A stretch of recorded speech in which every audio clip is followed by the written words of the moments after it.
சந்தோஷமா இருக்கிறீங்களா? கர்த்தருடைய நாமம் மகிமைப்படுவதாக. இந்த அருமையான சாயங்கால வேளையில உங்க எல்லாரையும் பார்ப்பதில் மிகுந்த சந்தோஷம். எல்லாம் பக்கத்துல உங்க பக்கத்துல உட்கார்ந்து பார்த்து சிரிக்கலாமா? இல்லை பார்த்து சிரிக்கல பார்க்கலாம். யாருமே சிரிக்க மாட்டேங்கிறீங்களா? வந்ததுல இருந்து நல்லா இருக்கீங்களான்னு கேளுங்க. பார்த்து கேளுங்க. இது அழகான ஒரு பண்டிகை நாட்கள்ல ஆண்டவர் நமக்கு கொடுத்துக்கப்பட்ட இந்த ஒரு ஆலயத்துல உங்களை எல்லாரையும் சந்திப்பதில் மிகுந்த சந்தோஷம் அடைகிறேன். வீரமாணிக்கம் பகுதியில் CSI தூய இம்மானுவேல் ஆலயத்தில் நடக்கின்ற இந்த அருமையான கூட்டத்துக்காகவும் ஆண்டவருக்கு நன்றி செலுத்துகிறேன். ஆண்டவர் நியமித்த நாள், ஆண்டவர் ஒழுங்குபடுகிற நாள். மேபி நீங்க அடுத்த 2வது நாள் 3வது நாள்லாம் ஒரு பயங்கரமான ஒரு பெரிய பந்தியை நீங்க ஆயத்தப்படுத்த போறீங்க. கரெக்டுங்களா? வசனத்தை ஆயத்தப்படுத்துறீங்க. அநேக க்ஷணங்கள் சாப்பிட போறாங்க. ஆனா அதற்கு முன்னாடியே ரொம்ப அழகாக நீங்க வார்த்தைக்கு முக்கியத்துவம் கொடுக்குறீங்க. அதற்காக ஆண்டவர் நன்றி செலுத்துகிறேன். ஏன்னா வார்த்தை தான் நமக்குள்ளான இருக்கிற மனுஷனுக்கு மிகப்பெரிய ஆகாரம். ஆமென்.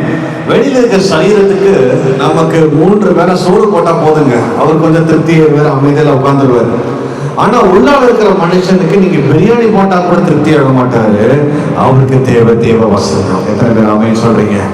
அந்த வார்த்தையினாலதான் நம்ம உள்ளால இருக்கிற மனுஷன் பலன் அடைவான். ஆமென். என்னை அன்போடு அழைத்த சகோதரர்களுக்கும் இயேசுவின் நாமத்தை நன்றிகளை தெரிவித்துக் கொள்கிறேன்.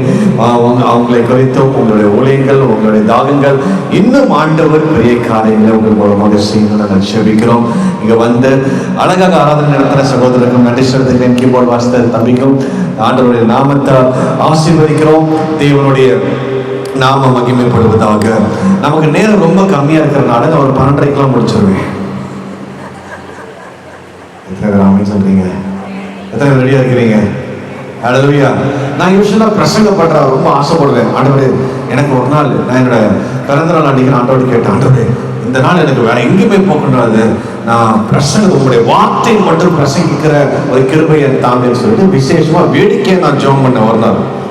அப்போ ஆண்டவர் ஜெபத்தை கேட்கின்றவர் தானே, ஆமா தானே? அப்போ என்னோட பிறந்த நாள் அன்னைக்கு 3 கூட்டங்களை ஏற்படுத்தினார்.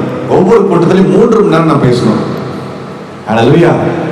காலையில 9லேருந்து 12, 2லேருந்து 5, திருப்பி 7லேருந்து 10. ஆமென். அப்போ 9 மணி நேரம் நம்ம பேசுறதுக்கு ரெடியா இருக்கிறேன். நீங்க எல்லாம் ரெடியா இருக்கிறீங்களா? ஐயோ, ஆளை விட்டா போதுங்க. எத்தனை பேர் சாப்பிட்டு வந்தீங்க? ஓகே, அப்பெல்லாம் உங்களுக்கு சீக்கிரம் அவங்க விட்டுதான் ஆகணும். சிலர்லாம் சாப்பிட்டு வந்திருக்கலாம், எப்படி கை தூக்குறது? கை தூக்குனா நம்ம கையும் கிளம்ப மாட்டிடுவோமான்னு நினைக்கிறீங்க. கவலைப்படாதீங்க, ஆண்டவர்களை ஆசீர்வதிப்பார். ஹல்லேலூயா. இன்னைக்கு நான் பெரிய பிரசங்கத்தை பண்ண வரல, உங்களோட சில கதைகளை பேச வந்திருக்கிறேன். எத்தனை பேருக்கு கதைனா பிடிக்கும்? ஆமென். இன்னைக்கு பிரசங்கியார்கள் நிறைய பேர் இருக்கிறாங்க. ஆனா இன்னைக்கு தேவனுடைய வார்த்தையை நம்ம கதை மூலமாக நம்ம கவனிக்க போகிறோம். ஆமென். இயேசு கிறிஸ்து சீக்கிரம் வரப்போகிறார். எத்தனை பேர் விசுவாசிக்கிறீங்க? ஆமென். 2000 வருஷத்துக்கு முன்னாடி இயேசு கிறிஸ்து இந்த பூமிக்கு வந்தார், நமக்காக மரித்தார், உயிர் தெழுந்தார், 40 நாள் நம்மளோடு கூட இருந்தார். 40வது நாள் பரமேறி போகும் பொழுது அப்போ 2 தூதர்கள் நிக்கிறாங்க. ஏன் அப்படியே அண்ணாந்து பார்த்துட்டு இருக்கிறீங்க? இவர் பரமேறி போகின்ற இயேசு இதே போல மீண்டும் இந்த பூமிக்கு வருவார். ஹல்லேலூயா. நம்ம இயேசு வருகின்ற நாட்களுக்குள்ளாக பிரவேசித்துக் கொண்டிருக்கிறோம். நீங்க விசுவாசிக்கிறீங்களோ இல்லையோ, ஆண்டவர் வருகின்ற காலம் இந்த காலம். இந்த சந்ததி இயேசுவை காணும். ஆமென். எத்தனை பேர் ஆமென் சொல்றீங்க? ஹல்லேலூயா. சரி, அப்போ இதை முன்னிட்டு ஒரு சம்பவத்தை உங்களுக்கு முன்னாடி நான் எடுத்து வைக்க ஆசைப்படுகிறேன். லூக்கா எழுதின சுவிசேஷம் 10ஆம் அதிகாரம் 25வது வசனம். இதுல இயேசு கிட்ட ஒருத்தர் போய் ஒரு பயங்கரமான ஒரு கேள்வி கேட்கிறார். ஒரு ரொம்ப டஃப்பான ஒரு கேள்விதான். ஆனா அந்த கேள்விக்கு ஆண்டவர் ரொம்ப ஒரு கதையாக அழகா சொல்லி அந்த கதை மூலமாக ஒரு பெரிய ஆன்சரை கொடுத்துட்டார். அந்த கதையிலே என்டையர் வேதத்தையும் அல்லது அந்த 6000 வருஷம் இருக்கின்ற இந்த மனித குலத்தையும் ஒரே கதையில் அடங்கிட்டார் இயேசு. எத்தனை பேர் ஆமென் சொல்றீங்க? ஹல்லேலூயா. சரி, அந்த கதையை என்னன்னு பார்த்துடலாமே. லூக்கா 10வது அதிகாரம் 25வது வசனத்துல, அப்பொழுது நியாயசாஸ்திரி ஒருவன் எழுந்திருந்து அவரை சோதிக்கும்படி, யாரை சோதிக்கும்படி? ஜீசஸை டெஸ்ட் பண்றதுக்காக. பாருங்களேன், போதகரே, நித்திய ஜீவனை சுதந்திரித்துக் கொள்ளும்படிக்கு நான் என்ன செய்ய வேண்டும் என்று கேட்டான். பயங்கரமான ஒரு கேள்வி. நிறைய பேர் இப்படிலாம் கேள்வி கேட்டிருப்பாங்க. எனக்கு அற்புதம் நடக்கணும்னா என்ன செய்யணும், நான் ஒழுங்கா வாழணும்னா என்ன செய்யணும், அல்லது எனக்கு ஆசீர்வாதம் வேணும்னா நான் என்ன செய்யணும், எனக்கு சுகம் வேணும்னா என்ன செய்யணும் சொல்லி கேள்விலாம் கேட்டதை பார்த்துருக்கிறோம். இங்க ஒருத்தர் வேதத்தை படிச்சவர் தான், பைபிளை கரைச்சு குடிச்சவர். இவர் இயேசு கிட்ட ஒரு கேள்வி கேட்கிறாரு. நான் நித்திய ஜீவன், அப்பனா நித்திய ஜீவன் ஒண்ணு கண்டிப்பா உண்டு என்று அவருக்கு தெரிஞ்சிருக்கு, இயேசுவுக்கும் தெரிஞ்சிருக்கு, எல்லாருமே விசுவாசிக்கிறாங்க. எத்தனை பேர் விசுவாசிக்கிறீங்க? அல்லேலூயா. இந்த பூமி ஒரு நிரந்தரமான வீடு கிடையாது. ஆமென் சொல்ல மாட்டீங்களே? நீங்க என்னதான் மாத்திரை மருந்து எத்தனை ஹாஸ்பிட்டல் போய் சேர்ந்தாலும் 120 தாண்டாது. ஒத்துக்கிறீங்களா? தாண்டிடுமா? எங்க பிரதர் இப்ப 45 தாண்டறதுக்கு போதும் ஆயிருது. 45லயே வீட்டுல மருந்து பாட்டில்கள்லாம் அடுக்கி வச்சிருக்கிறோம். அல்லேலூயா. முந்தியாவது ஒரு 60 தாண்டிச்சு, 65ல கொஞ்சம் பாட்டில் எல்லாம் வீட்டுக்கு வந்துச்சு. இன்னைக்கு 45லயே வருது. அடுத்த தலைமுறையில 30 வந்துடும். நம்ம சாப்பிடுற சாப்பாடுக்கு 30 தாண்டுமானே தெரிய மாட்டேங்குது. சரி, அப்போ இந்த பூமி எல்லாருக்குமே ஒரு நிரந்தரம் கிடையாது. அதாவது இந்த வாழ்க்கை ஆண்டவர் நமக்கு கொடுத்திருக்கிற வாழ்க்கை, இதை விட இன்னொரு வாழ்க்கை இருக்கு. அந்த வாழ்க்கையை குறித்து தான் இவர் கேட்கிறாரு. நான் எப்போ அந்த வாழ்க்கைக்கு போகிறதுக்கு ரெடியா இருக்கிறேன், ஆனா எப்படி போகணும்? ஹல்லேலூயா. அப்ப இயேசு கிறிஸ்து டைரக்டா ஒரு ஆன்சர் சொல்லியிருக்கலாம்ல. எப்ப நீ என்னை விசுவாசி, நான் அதுக்கு தான் வந்திருக்கிறேன், நான் மரிக்க போகிறேன், நான் ரத்தம் சிந்த போறேன், அந்த ரத்தத்தின் மூலமா உன் பாவெல்லாம் கழுவிடும், நீ என்னை நம்பினா வந்துடலாம்னு சொல்லிட்டு டைரக்டா ஆன்சர் கொடுத்துருக்கலாமே இல்லையா? நம்ம ஆண்டவர் பாத்தீங்கன்னா ஒரே கல்ல 1000 மாங்க அடிக்கிறவர். அல்லேலூயா. இந்த நியாய சாஸ்திரி அவன் வேதத்தை ஏற்கனவே நல்லா அறிந்தவன், பைபிள்ல கரைச்சு குடிச்சவன். சரிங்களா? தீர்க்க தரிசனங்கள்லாம் நல்லா தெரியும். ஆதியாகவும், யாத்திராகவும், லேவியராகவும், என்னாகவும், உபாகமும், அந்த 5 புஸ்தகம்லாம் அவங்களோட விரல் நொடியில வச்சிருப்பாங்க. என்ன போட்டிருக்கு, என்ன சம்பவம் நடக்க போகுது எல்லாமே தெரியும். ஏசாயா தொடங்கி மல்கியா வரைக்கும் எல்லா புஸ்தகத்திலையும் அவங்க ஆராய்ச்சி பண்ணிட்டு இருக்கிறாங்க. இப்படி ஆராய்ச்சி பண்ணவர் தான் இயேசுவை பார்த்து ஒரு கேள்வி கேட்கிறாரு. நான் எப்படி இன்னும் ஒரு லைஃப் நித்தியமான உள்ளால வரணும்னா, உங்களுக்குள்ளாக அந்த நித்திய ராஜ்யத்துக்குள்ளாக நான் பிரவேசிக்கணும், என்ன செய்யணும்? உடனே ஆண்டவர் பழைய ஏற்பாட்டில் கிட்டத்தட்ட ஒரு 600க்கு அதிகமான ஒரு கட்டளைகள் உண்டு. நீ எப்படி சாப்பிடணும், எப்படி தூங்கணும், எப்படி எங்கெல்லாம் டிராவல் பண்ணணும், யார்கிட்ட எப்படி பேசணும், எல்லாம் சேர்ந்து அது ஒரு 10ஆக மாத்திரம். அந்த 10 கட்டளைகள் எத்தனை பேருக்கு தெரியுமா? அந்த 10 கட்டளைகள் யாருக்குமே தெரியும்? மோசே ஒரு கற்பனையை தூக்கிட்டு உடச்சு போட்டார், அது மட்டும் தான் எனக்கு தெரியும். சரி, இந்த 10 கட்டளையும் ஆண்டவர் ஒரு 4000 வருஷம் ட்ரை பண்ணி பார்த்தாரு, ஒருத்தரும் ஃபாலோ பண்ணல. யாராவது ஃபாலோ பண்ணாங்களா? 40 வருஷம் ஒழுங்கா இருப்பாங்க, அதுக்கப்புறம் முடிஞ்சது. 40 வருஷம் ஒரு ராஜா ஒழுங்கா இருப்பார், அதுக்கப்புறம் திருப்பி முடிஞ்சது. இவங்களும் என்னென்னமோ பண்ணி பார்த்தாரு. ஆண்டவர் தீர்க்கதரிசிகள் அனுப்பி பார்த்தாரு, ஊழியர்கள் அனுப்பி பார்த்தாரு, நியாயாதிபதிகள் அனுப்பி பார்த்தாரு, தீர்க்கதரிசிகள் அனுப்பி பார்த்தாரு. யாரும் திருந்துற மாதிரி இல்லை. கரெக்டுங்களா? ஆமென். அப்போ இந்த இடத்துல ஆண்டவர் சரி, இந்த 10 கட்டளை ரொம்ப பெருசா இருக்கு. ஆண்டவர் அழகாக இயேசு கிறிஸ்து கொண்டு அந்த 10ஐயும் 2ஆக சுருக்கி காமிக்கிறார். சரிங்களா? அப்போ இந்த 2 கட்டளைய இவனுக்கு டைரக்ட் ஆன்சராக ஃபர்ஸ்ட் கொடுக்கிறார். சரி, இவனுக்கு எப்படிதான் புரியுதுன்னு பார்க்கலாம்னு சொல்லிட்டு அந்த 2 கட்டளைகள், இந்த 2 கட்டளை எத்தனை பேருக்கு நல்லா தெரியும்? ஹல்லேலூயா.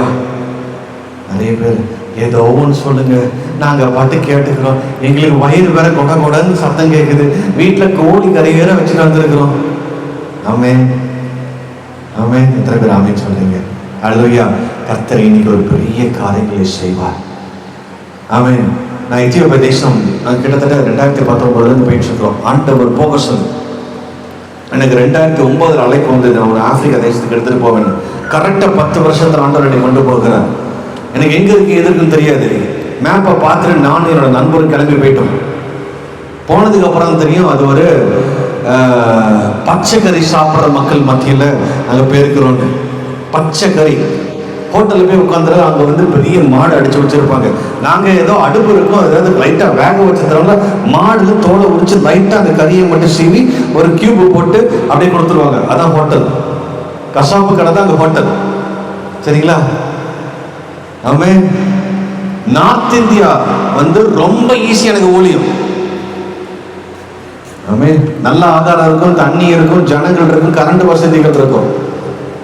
அங்க இப்பந்தான் நாங்க போற இடத்துல இன்டர்நெட்னா என்னன்னே தெரியுது. அது ஒரு கிராமத்துல ஒரே ஒரு டிவி தான் வந்திருக்கு இப்போ. ஹல்லேலூயா. நம்ம ஊர்ல ஒரு 1985 பாத்தீங்கன்னா ஒரு கிராமத்துல எத்தனை டிவி இருக்கும்? ஒரு டிவி. அந்த கண்டிஷன்ல தான் அங்க இருக்கிறாங்க. ஆனா அந்த இடத்துல பயங்கர ஜனங்கள் தாகமா இருப்பாங்க. அப்போ நாங்க பிரசங்க காலையில 9-9:30 ஆரம்பிப்போம், 5 மணிக்கு முடிப்போம். அவ்வளவு நேரம் அந்த ஜனங்கள் எல்லாருமே அவங்களுடைய கழுதையில வந்திருப்பாங்க. 4 மணிக்கு, விடிய காலை 4 மணில இருந்து இந்த மூட்டையில கழுதையில கட்டிட்டு உணவை கட்டிட்டு அப்படியே வந்துருவாங்க. அந்த கழுதை எல்லாம் பார்க் பண்ணியிருப்பாங்க. எங்களுக்கு ஆச்சரியம் என்னன்னா, நம்ம ஊர்ல பைக் பார்க் பண்ணல, என் பைக் எங்க பார்க் பண்ணு தெரியாது. அந்த 400 கழுதைகள் அப்படி நிற்கும். ஆனா போகும்போது கரெக்டா கொண்டு போயிடுவாங்க. எத்தனை பேர் ஆமென் சொல்றீங்க? ஹல்லேலூயா. இந்த ஜனங்கள் வார்த்தைக்காக பயங்கர வாஞ்சியா இருந்தாங்க. எங்களுக்கு அது தெரியாது. நாங்க 2வது முறை போகும்போது கிட்டத்தட்ட 10,000 ஜனங்கள் கூடி இருக்கிறாங்க வார்த்தை கேட்கறதுக்கு மட்டும்.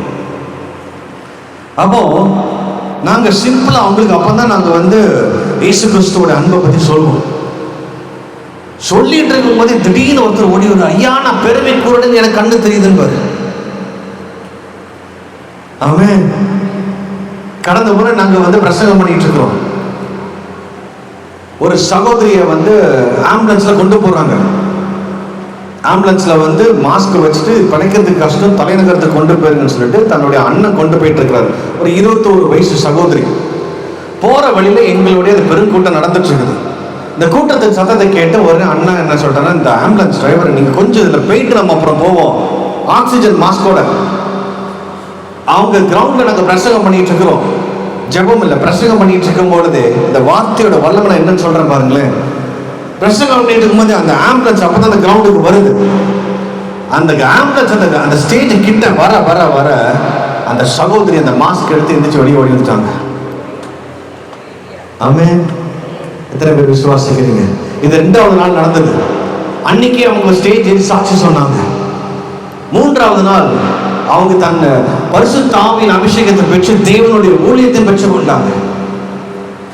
ஹல்லேலூயா. நான் ஏன் சொல்றேன்னா, அந்த வார்த்தையில் அவ்வளவு வல்லமை உண்டு. வார்த்தை வர வர வர உங்களுக்குள்ள இருக்கிற எல்லா பிரச்சனைகளும் அதை உடைக்க ஆரம்பிச்சு. ஆமென். ஐயா, அதனாலதான் ஆண்டவர் அட்லீஸ்ட் வாரத்துக்கு ஒரு தடவையாவது சபைக்கு கூடி வந்து இந்த வார்த்தைகளை கேளுன்னு சொல்றேன். நான் ஒரு கேள்வி கேட்கிறேனே, ஏசு ஜெபிக்கும் போது அற்புதம் நடந்ததா அல்லது வார்த்தை பேசும்போது அற்புதம் நடந்ததா? சொல்லுங்க பார்க்கலாம். அவர் எங்கேயாவது பப்ளிக்ல வந்து ஜெபம் பண்ணாரா? வாங்கப்பா கேட்டு வந்து நேரம் ஜெபம் பண்ணுவோம். வார்த்தை. ஐயா இன்னைக்கு கொஞ்சம் நம்ம தலைக்கில அப்படியே புரட்டி போட்டோம். எங்க வீட்டுல இருந்து ஜெபம் பண்றது கிடையாது, ஸ்டேஜுக்கு வந்து தான் ஜெபம் பண்றோம். அவங்கள பார்த்து ஆண்டவர் சொல்றார் ஐயோன்னு. முடிஞ்சத கதை சொன்னாருங்களா? பேருக்கு தெருவீதில்ல எல்லாரும் கேட்கும்படியாக பயங்கர நீண்ட நேரம் ஜெபம் பண்றியா ஐயோன்றார். பப்ளிக்ல ஜெபம் பண்றது தப்பு சொல்ல, பிரைவேட்ல ஜெபிக்காம தன்னுடைய அறையில ஜெபிக்காம ஊர் பார்வைக்கு மக்கள் பார்வைக்கு மக்கள் மத்தியில நான் யாருன்னு காமிக்கிறதுக்காக ஒருத்தன் ஜெபத்தின் வேஷத்தை தரித்தான். ஐயோ, அவனை போல பரிதபிக்கப்பட்டவன் வேற ஒருத்தரும் இல்லை. ஆமென். நான் ஏன் இந்த சம்பவத்தை சொல்றேன்னா, வார்த்தையில அவ்வளவு வல்லமை உண்டு. நம்ம நினைக்கிறோம் ஜெபத்துல வல்லமை உண்டு. ஜெபத்துல ஜெபம் வந்து உங்களை உருவாக்கும், ஆண்டவரோடு இணைக்கும், ஆண்டவரோட அந்த உறவில் நிலைத்து வைக்கும். ஆனா அந்த வார்த்தையில தான் வல்லமை உண்டு. எத்தனை பேர் ஆமென் சொல்றீங்க? ஹல்லேலூயா. இன்னைக்கு அந்த வார்த்தையை கெடுக்கிறதுக்காக தான் அநேக கள்ள ஊழியர்கள் எழுப்பி கொண்டிருக்கிறாங்க, கள்ள அற்புதங்களும் செய்து கொண்டிருக்கிறார்கள். ஆமென். வார்த்தை தவறுதலாக போய் கொண்டிருக்கிறது. அப்ப இந்த இடத்துல ஆண்டவர் வார்த்தையின் மூலமாக இந்த நபருக்கு ஒரு ஆன்சரை கொடுக்கிறாரு. 2 கட்டளைகளை அழகா சொல்லி காமிக்கிறார். இந்த கட்டளையின் படி நீ ஃபாலோ பண்ணீங்கன்னா நீ நித்திய ராஜ்யத்துக்கு வந்துடலாம்னு சொல்லிட்டு சிம்பாலிக்கா டைரக்ட் ஆன்சரா கொடுக்கிறார். உன் தேவனாகிய கர்த்தரை முழு இருதயத்தோடும் முழு மனத்தோடும் முழு பலத்தோடும் நீ அன்பு கூர்வாயாக, உன்னை நேசிக்கிற போல நீ பிறரையும் நேசிக்க வேண்டும். இந்த 2 கமாண்ட்மெண்ட்டை சொல்லி கொடுக்கிறாரு. இதை நீ ஃபாலோ பண்ணிட்டீங்கன்னா எங்க வந்துடலாம்? நித்திய ராஜ்யத்துக்கு வந்துடலான்ட்டு. உடனே நம்மால என்ன பண்றாரு பாருங்களேன்.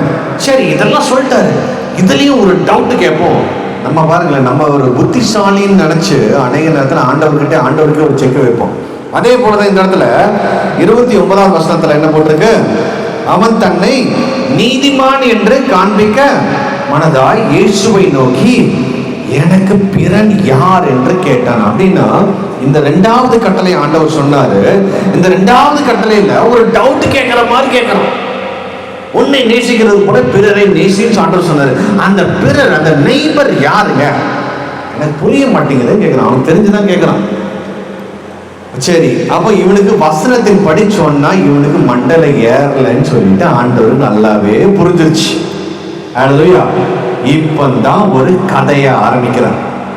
இந்த கதையை அநேக நேரத்துல நம்ம மற்றவங்களுக்கு உதவி செய்யறதை பத்தியே நம்ம பேசிட்டு இருக்கோம். சரிங்களா? இது மற்றவனை ஹெல்ப் பண்ணா நான் நித்திய ராஜ்யத்துக்கு போயிடுவேன், மற்றவனுக்கு உதவி செஞ்சா நித்திய ராஜ்யத்துக்கு போயிடுவேன்னு சொல்லிட்டு இந்த கதையை ஒரு பகுதியாக மட்டும் நம்ம பார்த்துக்கிட்டு இருக்கோம்.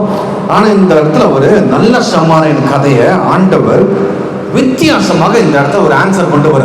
எப்பவுமே இந்த நல்ல சமாரியன் ஸ்டோரியை, எந்த ஸ்டோரி வேதத்தில் இருக்கிற எந்த பகுதியை நீங்க வாசித்தாலும் அதுக்கு முன்னாடி எதற்கு அந்த ஸ்டோரியை ஆரம்பிச்சாலும் படிச்சாலும் அந்த ஸ்டோரி புரியும். அநேக நேரத்தில் அந்த கதையை மட்டும் படிச்சுட்டு காக்கா வடை சுட்ட கதை மாதிரி நம்ம ஓட்டிக்கிட்டு இருக்கிறோம். அல்லேலூயா.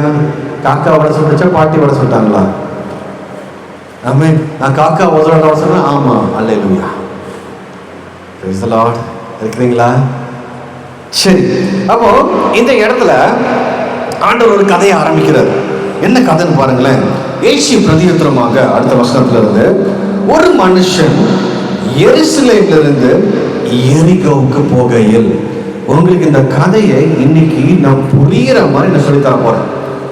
இதுல என்னங்க பெரிய ரகசியம் இருக்கு? இந்த கதையெல்லாம் நாங்க சின்ன வயசுல சண்டே கிளாஸ்ல இருந்து எத்தனை விபிஎஸ் தான் கேட்டிருப்போம், எத்தனை நாடகத்தை நானே போட்டு நடிச்சிருப்பேன்பீங்க. ஆமென். சரி, இந்த கதையை நம்ம பார்க்கலாம். ஒரு மனுஷன் இருக்கான். இந்த மனுஷன் யாருன்னா நம்ம தான். ஓகேங்களா? ஆண்டவர் நம்மளைய எங்க படைக்கிறார்னா ஏதேன் தோட்டத்துல படைக்கிறார். எருசலேம்ங்கிறது தேவனுடைய பிரசன்னம். ஏதேன் தோட்டத்துல பாத்தீங்கன்னா ஆதாமும் ஏவாளும் தேவனுடைய பிரசன்னத்துல தங்கி இருந்தாங்க. தேவன் அனுதினமும் அந்த பகல் குளிர்ச்சியான வேலையில அவங்க சந்திக்கிறதுக்கு வரார். தேவன் அசைவாடிக்கிட்டு இருக்கிறார். ஆதாம் ஏவாள் ஆண்டவர் படிக்கும் போது ஒரு மகிமையின் சாயல், அப்படி இந்த சாயல் மேல ஒரு மகிமை மூடி இருக்கும், ஒரு க்ளோரி.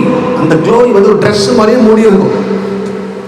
இப்பெல்லாம் நம்ம போத்தீஸ் அங்கே போய் கஷ்டப்பட்டு நம்ம செலவு பண்ணிட்டு இருக்கிறோம். அப்போ நம்மளை மறைக்கிறதுக்காக ஆண்டவர் ஒரு மகிமையை வச்சிருந்தார். அந்த மகிமையின் சாயல் எப்படி இருக்கும்னா, நீங்க கதவு போட்டிருந்தாலும் திறக்காமலே ஓட போயிடலாம். ஹல்லேலூயா. இந்த சாயல தான் இயேசு 40 days இருந்து காமிச்சார். உயிர் தெழுந்ததுக்கு அப்புறம் அவர் மகிமையில உயிர் தெழுந்து, எப்பா இதுதான்ப்பா ஒரிஜினல் சாயல், இந்த சாயலை நீ இழந்து போயிட்டேன்னு சொல்லி இயேசு 40 days காமிச்சிட்டு போனார். காமிச்சாருங்களா? சீசர்கள் எல்லாம் கதவை போட்டு உள்ள உட்காந்துருக்காங்க. கதவை தட்டாம கதவை திறக்காம அந்த கதவுக்கு வழியாக உள்ள வந்துட்டார். ஹல்லேலூயா. ஆதாம் ஏவாள் பாவத்துக்கு முன்னாடி அடுத்த செகண்ட் யோசிச்சாலும் இங்க இருந்து அமெரிக்கா நம்மளால போக முடியும். அவங்க காலம், அதாவது இன்னைக்கு நம்ம காலத்துக்கு உள்ளாக மாட்டிக்கிட்டோம், டைமுக்கு உள்ளாக மாட்டிக்கிட்டோம். ஆதாம் ஏவாள் டைமுக்கு வெளியில இருந்தாங்க. எத்தனை பேருக்கு புரியுது? ஹல்லேலூயா. இன்னைக்கு நம்ம காலத்துக்கு உள்ளாக மாட்டிக்கிட்டு இருக்கிறோம். அதனாலதான் காலம் முடிஞ்சதுக்கு அப்புறம் நம்மளோட மரணத்துக்கு நேராக போறோம். அப்போ அவங்களுக்கு மரணம் கிடையாது, காலம் அவங்களுக்கு கீழே இருக்கு. ஹல்லேலூயா. சரி, அப்போ இவங்க எல்லாமே எருசலேம்ல இருக்கிறாங்க. ஆதாமும் ஏவாளும் இங்க இருந்து எரிகோவுக்கு பிசாசின் கையில ஒரு கோட்டை, அடிமைத்தனம். எரிகோனா அடிமைன்னு அர்த்தம். பிசாசு உங்களை வஞ்சித்து ஒரு பழத்தை காட்சி ஏமாத்திட்டோம். இந்த பழம்னால விழுந்து போறதுல கீழ்ப்படியாததுனால விழுந்து போனார்கள். இந்த சம்பவம் எல்லாத்துக்கும் நல்லா தெரியும். உங்களுக்கு கொஞ்சம் நான் ஃபாஸ்டாவே போறேன், அப்பதான் உங்களுக்கு புரியும். சரிங்களா? அப்போ ஆதாம் ஏவாள் தேவனுடைய பிரசனத்திலிருந்து பிசாசுக்கு அடிமையாக மாறிவிட்டார்கள். எத்தனை பேருக்கு இப்ப நல்ல சமாரியன் புரிய வர போகுது? ஆமென்.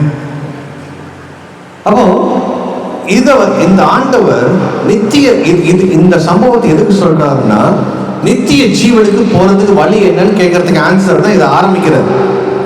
புரியுதுங்களா? அப்போ இந்த இடத்துல நம்மளை பத்தி தான் பேசுறாரு. அந்த ஹிஸ்டரி அப்படியே கொண்டு வராரு. ஏதேன் தோட்டத்துல தேவனுடைய பிரச்சனத்திலிருந்து கீழ்ப்படியாத நிமித்தம் பாவத்துல இவங்க மாட்டிக்கிட்டாங்க, பிசாசுக்குள்ளாக இவங்க மாட்டிக்கிட்டாங்க. பிசாசுக்குள்ள மாட்டின உடனே என்ன நடந்ததுன்னா, அந்த கள்ளர் கையில், அதாவது பிசாசு கையில் அகப்பட்டான். அவர்கள் அவன் வஸ்திரங்களை உரிந்து அவனை காயப்படுத்தி கொச்சுயிராக விட்டு போனார்கள். இந்த 4000 வருஷம் இயேசு கிறிஸ்து வருவதற்கு முன்னாடி மனிதர்களால எப்படி மீட்டுக் கொள்ளணும் தெரியல. பாவத்துல விழுந்தாங்க, சாபத்துல விழுந்தாங்க, நோயில விழுந்தாங்க, அவமானத்துல விழுந்தாங்க, இச்சையில விழுந்தாங்க. இதுதான் மனிதனோட நிலைமை. பிசாசு கையில மாட்டினவன என்னைக்கு தேவனுடைய பிரச்சனத்திலிருந்து எனக்கு தேவன் வேண்டாம், தேவன் சமூகம் எனக்கு வேண்டாம்னு சொல்லிட்டு இந்த உலகத்துக்கு பின்னாடி போறோமோ, இதே நிலைமை எல்லாத்துக்கும் வரும்.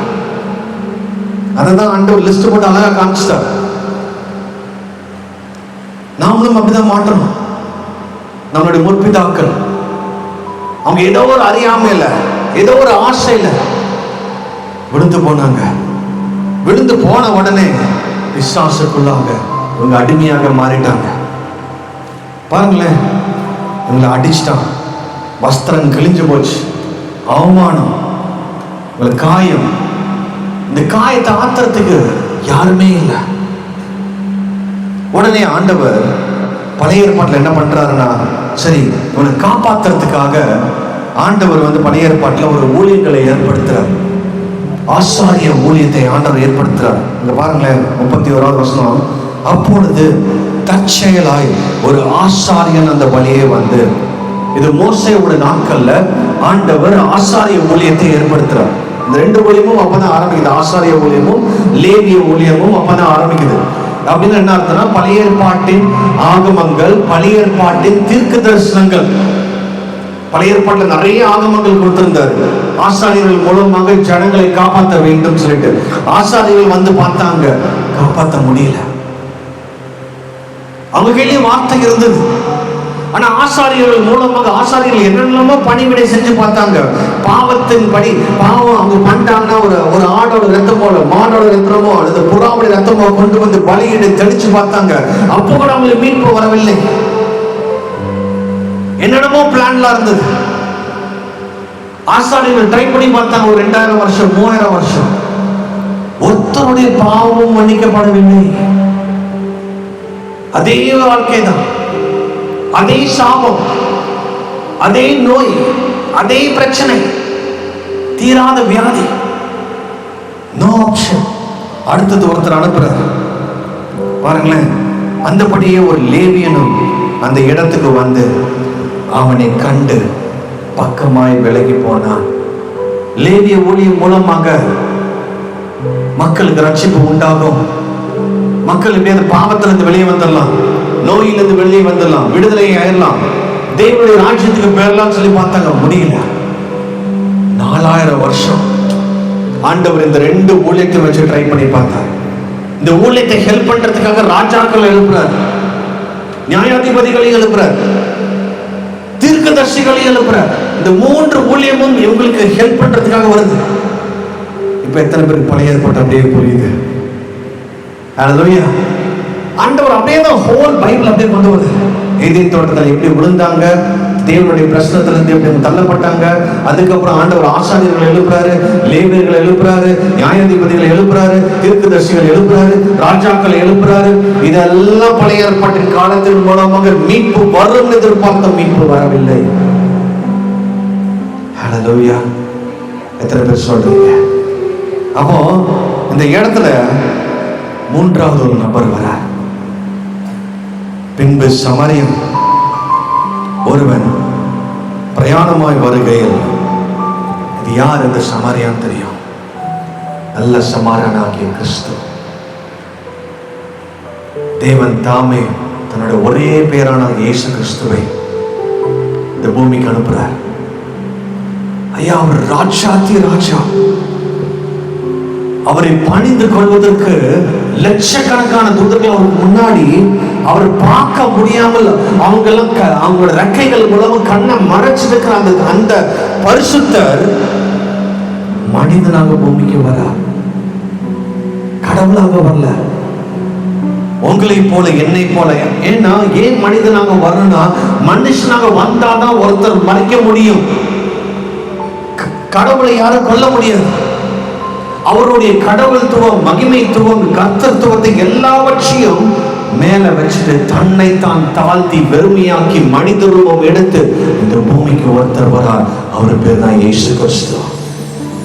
இதான் தீர்க்கதரிசி ஒருத்தர் சொல்ற, 600 வருஷத்துக்கு முன்னாடியே நமக்கு ஒரு பாலகன் பிறப்பார், நமக்கு ஒரு குமாரன் கொடுக்கப்படுவார். இதான் ஃபர்ஸ்ட் கமிங். அல்லேலூயா. கர்த்தத்துவம், கர்த்தத்துவம்னா government. Amen. the government shall be. அதெல்லாம் இந்த இரண்டாவது வருகையில் நடக்கிற சம்பவங்கள். அப்ப இந்த இயேசு இந்த பூமிக்கு வரார். இதான் அந்த நல்ல சமாரியன். பாருங்களேன், அவன் ஏன் வந்தாருன்னா ரீசன் போட்டிருக்கு. ஃபர்ஸ்ட் நம்மளை பார்க்கிறார். வரும்பொழுது நம்ம மேல நோக்கமா இருக்கிறார். சகோதரர் அழகாக ஒரு பாடல் பாட, உன் மீது நோக்கமாய் உள்ளார். எத்தனை பேர் தெரிஞ்சு பாடுனீங்க? கரெக்டுங்களா? ஐயா, நம்ம மேல நோக்கமா இருக்கிறதுனால தான் இன்னைக்கு இறங்கி வந்தார். இன்றைக்கு உங்களை நோக்கி பார்க்கிறார். எத்தனை பேர் விசுவாசிக்கிறீங்க?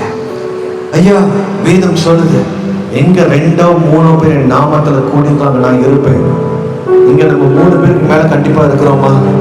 அப்ப இந்த இடத்துல வந்திருக்கிறாருங்களா? எத்தனை பேர் விசுவாசிக்கிறீங்க? இயேசுவை பார்க்க முடியும்னு எத்தனை பேர் விசுவாசிக்கிறீங்க? ஐயா, ஒரு 4 வாரத்துக்கு முன்னாடி நான் பெங்களூர் கூட்டத்துக்கு போயிருந்தேன். அப்போ சண்டே மார்னிங் சர்ச் சர்வீஸ் என்னை இன்வைட் பண்ணியிருந்தாங்க. நான் வந்து உட்காந்து நான் ஒரு 1.5 மணி நேரம் பிரசங்கம் பண்ணிட்டு மக்களை வந்து ஜெபத்தில் வழி நடத்திட்டு போய் உட்காந்துட்டேன். கூட்டம் முடிஞ்சதுக்கு அப்புறம் ஒரு குடும்பம் என்னை பார்க்கறதுக்காக வந்தாங்க. அப்போ அந்த குடும்பத்தில் அந்த சகோதரி, அந்த தாய் வந்து என்ன சொன்னாங்க, பிரதர், நீங்க என்ன பிரசங்கம் பண்ணீங்களோ இது பண்ணீங்களோ தெரியல, நான் ஒரு காரியத்தை மட்டும் பார்த்தேன். உங்க பக்கத்துல ஒருத்தர் வெள்ளை அங்கி தரித்து கொண்டு மகிமையாக நீங்க எங்கெங்கெல்லாம் நடக்கிறீங்களோ அவர் உங்க கூடவே நடந்து வந்துட்டு இருந்தார். நான் 1.5 மணி நேரம் அவரை மட்டும் தான் பார்த்துக்கிட்டு இருந்தேன். ஆமென். ஐயா, இயேசுவை பார்க்க முடியும். He is a true God. ஆமென். எத்தனை பேர் விசுவாசிக்கிறீங்க? விசுவாசித்தால் தேவனுடைய மகிமையை காண்பாய். Hallelujah. The Lord will reveal himself in his glory. அப்படின்னா தேவன் தன்னுடைய மகிமையான நம்ம மத்தியில் வெளிப்படுவார். நம்ம விசுவாசிக்க வேண்டும். இந்த இடத்துல சமாரியாராகிய இயேசு கிறிஸ்து அந்த இடத்துல வரார். ஓகேங்களா? வரும்பொழுது நம்ம மேல ஃபர்ஸ்ட் பார்க்கிறார். அவனை கண்டு மனதுருகி, ஹல்லேலூயா, அவருடைய இரக்கமே நம்மளை பார்த்து, ஐயோ அழிஞ்சு போறாங்களே, நரகத்துக்கு நேராக பேச்சுக்கிறாங்களே, நித்திய ஜீவனுக்கு இதுதான் வழி என்று அது ஒரு ஆப்ஷன் இருந்தாலும் அவங்களால தப்பித்துக் கொள்ள முடியவில்லை. அவங்க பண்ண பாவம் மரணத்துக்கு நேராக போகுது. பிசாசுக்கு என்று ஏற்படுத்தின அந்த இடத்துக்கு நேராக மனிதர்கள் எல்லாமே விழுந்துட்டு இருக்கிறாங்க. 4000 வருஷமா மீட்கிறதுக்கு ஒருத்தரும் இல்லை. ஆசாரியை அனுப்பி பார்த்தார், லேவியனை அனுப்பி பார்த்தார், தீர்க்கதரிசிகளை அனுப்பி பார்த்தார், ராஜாக்களை எழுப்பி பார்த்தார், ஒன்றும் நடக்க முடியவில்லை. அப்பதான் இயேசு, நான் வந்தாதான் முடியும்னு சொல்லிட்டு இந்த உலகத்தில் அவர் வருகிறார். மனதுருகிறார். அவர் கிட்ட வந்து அவனுடைய காயங்களை எண்ணெயும் திராட்சரசத்தையும் வார்த்து வைக்கிறார். ஐயா, என்னன்னா பரிசுத்த ஆவியானவர். திராட்சரசம் அவருடைய ரத்தம். முதலாவது நமக்காக அவர் மரிக்கிறார், சிலுவைக்கு போகிறார். ஐயா, ரத்தம் சிந்துதல் மூலமாக தான் ஒரு மீட்பு உண்டு. ரத்தம் சிந்தப்படலைன்னா, ஒருத்தர் மறிக்கவில்லை என்றெல்லாம் அந்த மரணத்தை ஒருத்தரால ஜெயிக்க முடியாதுங்க. நீங்களும் நானும் மறித்து போறோம், அதோட பினிஷ் ஆயிடுச்சு. ஆனா அந்த மரணத்தை ஜெயிப்பதற்காக ஒருத்தர் உங்களுக்காகவும் எனக்காகவும் ரத்தம் சிந்துறார். அவர் பேர் தான் இயேசு கிறிஸ்து. ஹல்லேலூயா. பிசாசு நினைச்சான் சிலுவைக்கு கொண்டு போய் அன்னைக்கு அரைஞ்சிட்டோம்னா அன்னியோட வேலை முடிஞ்சது, அவரால் எந்திரிக்க முடியாதுன்னு. அரைஞ்ச அடுத்த செகண்டே வேதம் சொல்லுது கல்லறைகள் திறந்தனன்னு சொல்லுது. அப்படின்னா அவர் மறித்த அடுத்த செகண்ட் பாதாளத்துக்கு போயிட்டார். அங்க போய் பிரசங்கம் பண்றார் 3 நாள். ஐயா, நான் கதை சொல்ல, வேதத்துல இருக்கு. பிரசங்கம் பண்ணிட்டு இருக்கும் பொழுது அது வரைக்கும் பாதாளத்துல அடைக்கப்பட்டிருந்த பரிசுத்தவான்கள், பழைய ஏற்பாட்டில் இருந்த பரிசுத்தவான்கள், ஆபிரகாம் இருந்திருப்பாரு, மோசே இருந்திருப்பாரு, எலியா இருந்திருப்பாரு, அதுக்கு வேற யாரெல்லாம் இருக்கிறாங்க, எல்லா பரிசுத்தவான்களும் இதோ உங்களுக்காக நான் மரித்து விட்டேன்னு சொல்லிட்டு அங்கேயும் போய் பிரசங்கம் பண்ணி பாதாளத்துல மாட்டிக்கிட்டு இருந்த அந்த பரதேசியை அப்படியே தேவனுடைய ராஜ்யத்துக்கு கொண்டு போறார். ஹல்லேலூயா. சரி, அப்போ இந்த இடத்துல என்ன செய்யறாருன்னா, ஒன்னு எண்ணெயும் திராட்சரசம், ஆயில் அண்ட் தி வைன்.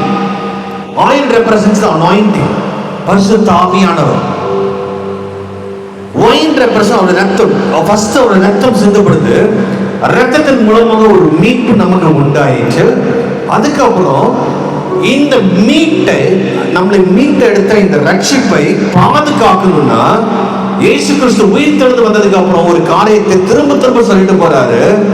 ஐயா, நான் பிதாவை எடுத்துக்கிட்டு போய் உங்களோடு என்றென்றும் வாசம்படியாக ஒரு தேட்சாளவாளனை அனுப்புவேன். அவர் வந்து வாசம் செய்ததுக்கு அப்புறம் தான் நம்ம எல்லாரும் உங்க வீட்டுக்கு போகணுட்டார். கரெக்டுங்களா? இவங்களும் சீசர்களுக்கு என்ன செய்வதுன்னு தெரியாம எல்லாம் பயந்து மேல் மனிதர்கள் உட்கார்ந்து இருக்கிறாங்க. கரெக்டா அவர் போய் ஒரு 10வது நாள்ல ஒருத்தர் வரார். அவர் பேர் தான் பரிசுத்த ஆவியானவர். ஹல்லேலூயா. ஐயா, பரிசுத்த ஆவியானவருக்கு இயேசுவுக்கும் பிதாவுக்கும் பெரிய டிஃபரன்ஸ் இல்ல. they 3 are 1. அவங்க 3 பேரும் 3 வித்தியாசமான காலத்துல மனிதர்களை மீட்டெடுக்க வேண்டும் என்று தங்களையே பிரித்து கொண்டார்கள். ஆமென். மனிதன் பாவத்தில் விழுவான்னு தேவனுக்கு நல்லாவே தெரியும். அதனாலவே ஆண்டவர் தன்னை 3ஆக பிரித்து கொண்டார். ஆமென். பிதாவானவர், குமாரனாகிய கிறிஸ்து இயேசு, அவர் மரிக்க வேண்டும். இந்த மரித்து ரத்தம் சிந்ததுக்கு அப்புறம் என்னை மீட்டு எடுத்து அந்த மீட்பை கடைசி வரைக்கும் கொண்டு போய் சேர்க்கிறவர் பரிசுத்த ஆவியானவர். ஹல்லேலூயா.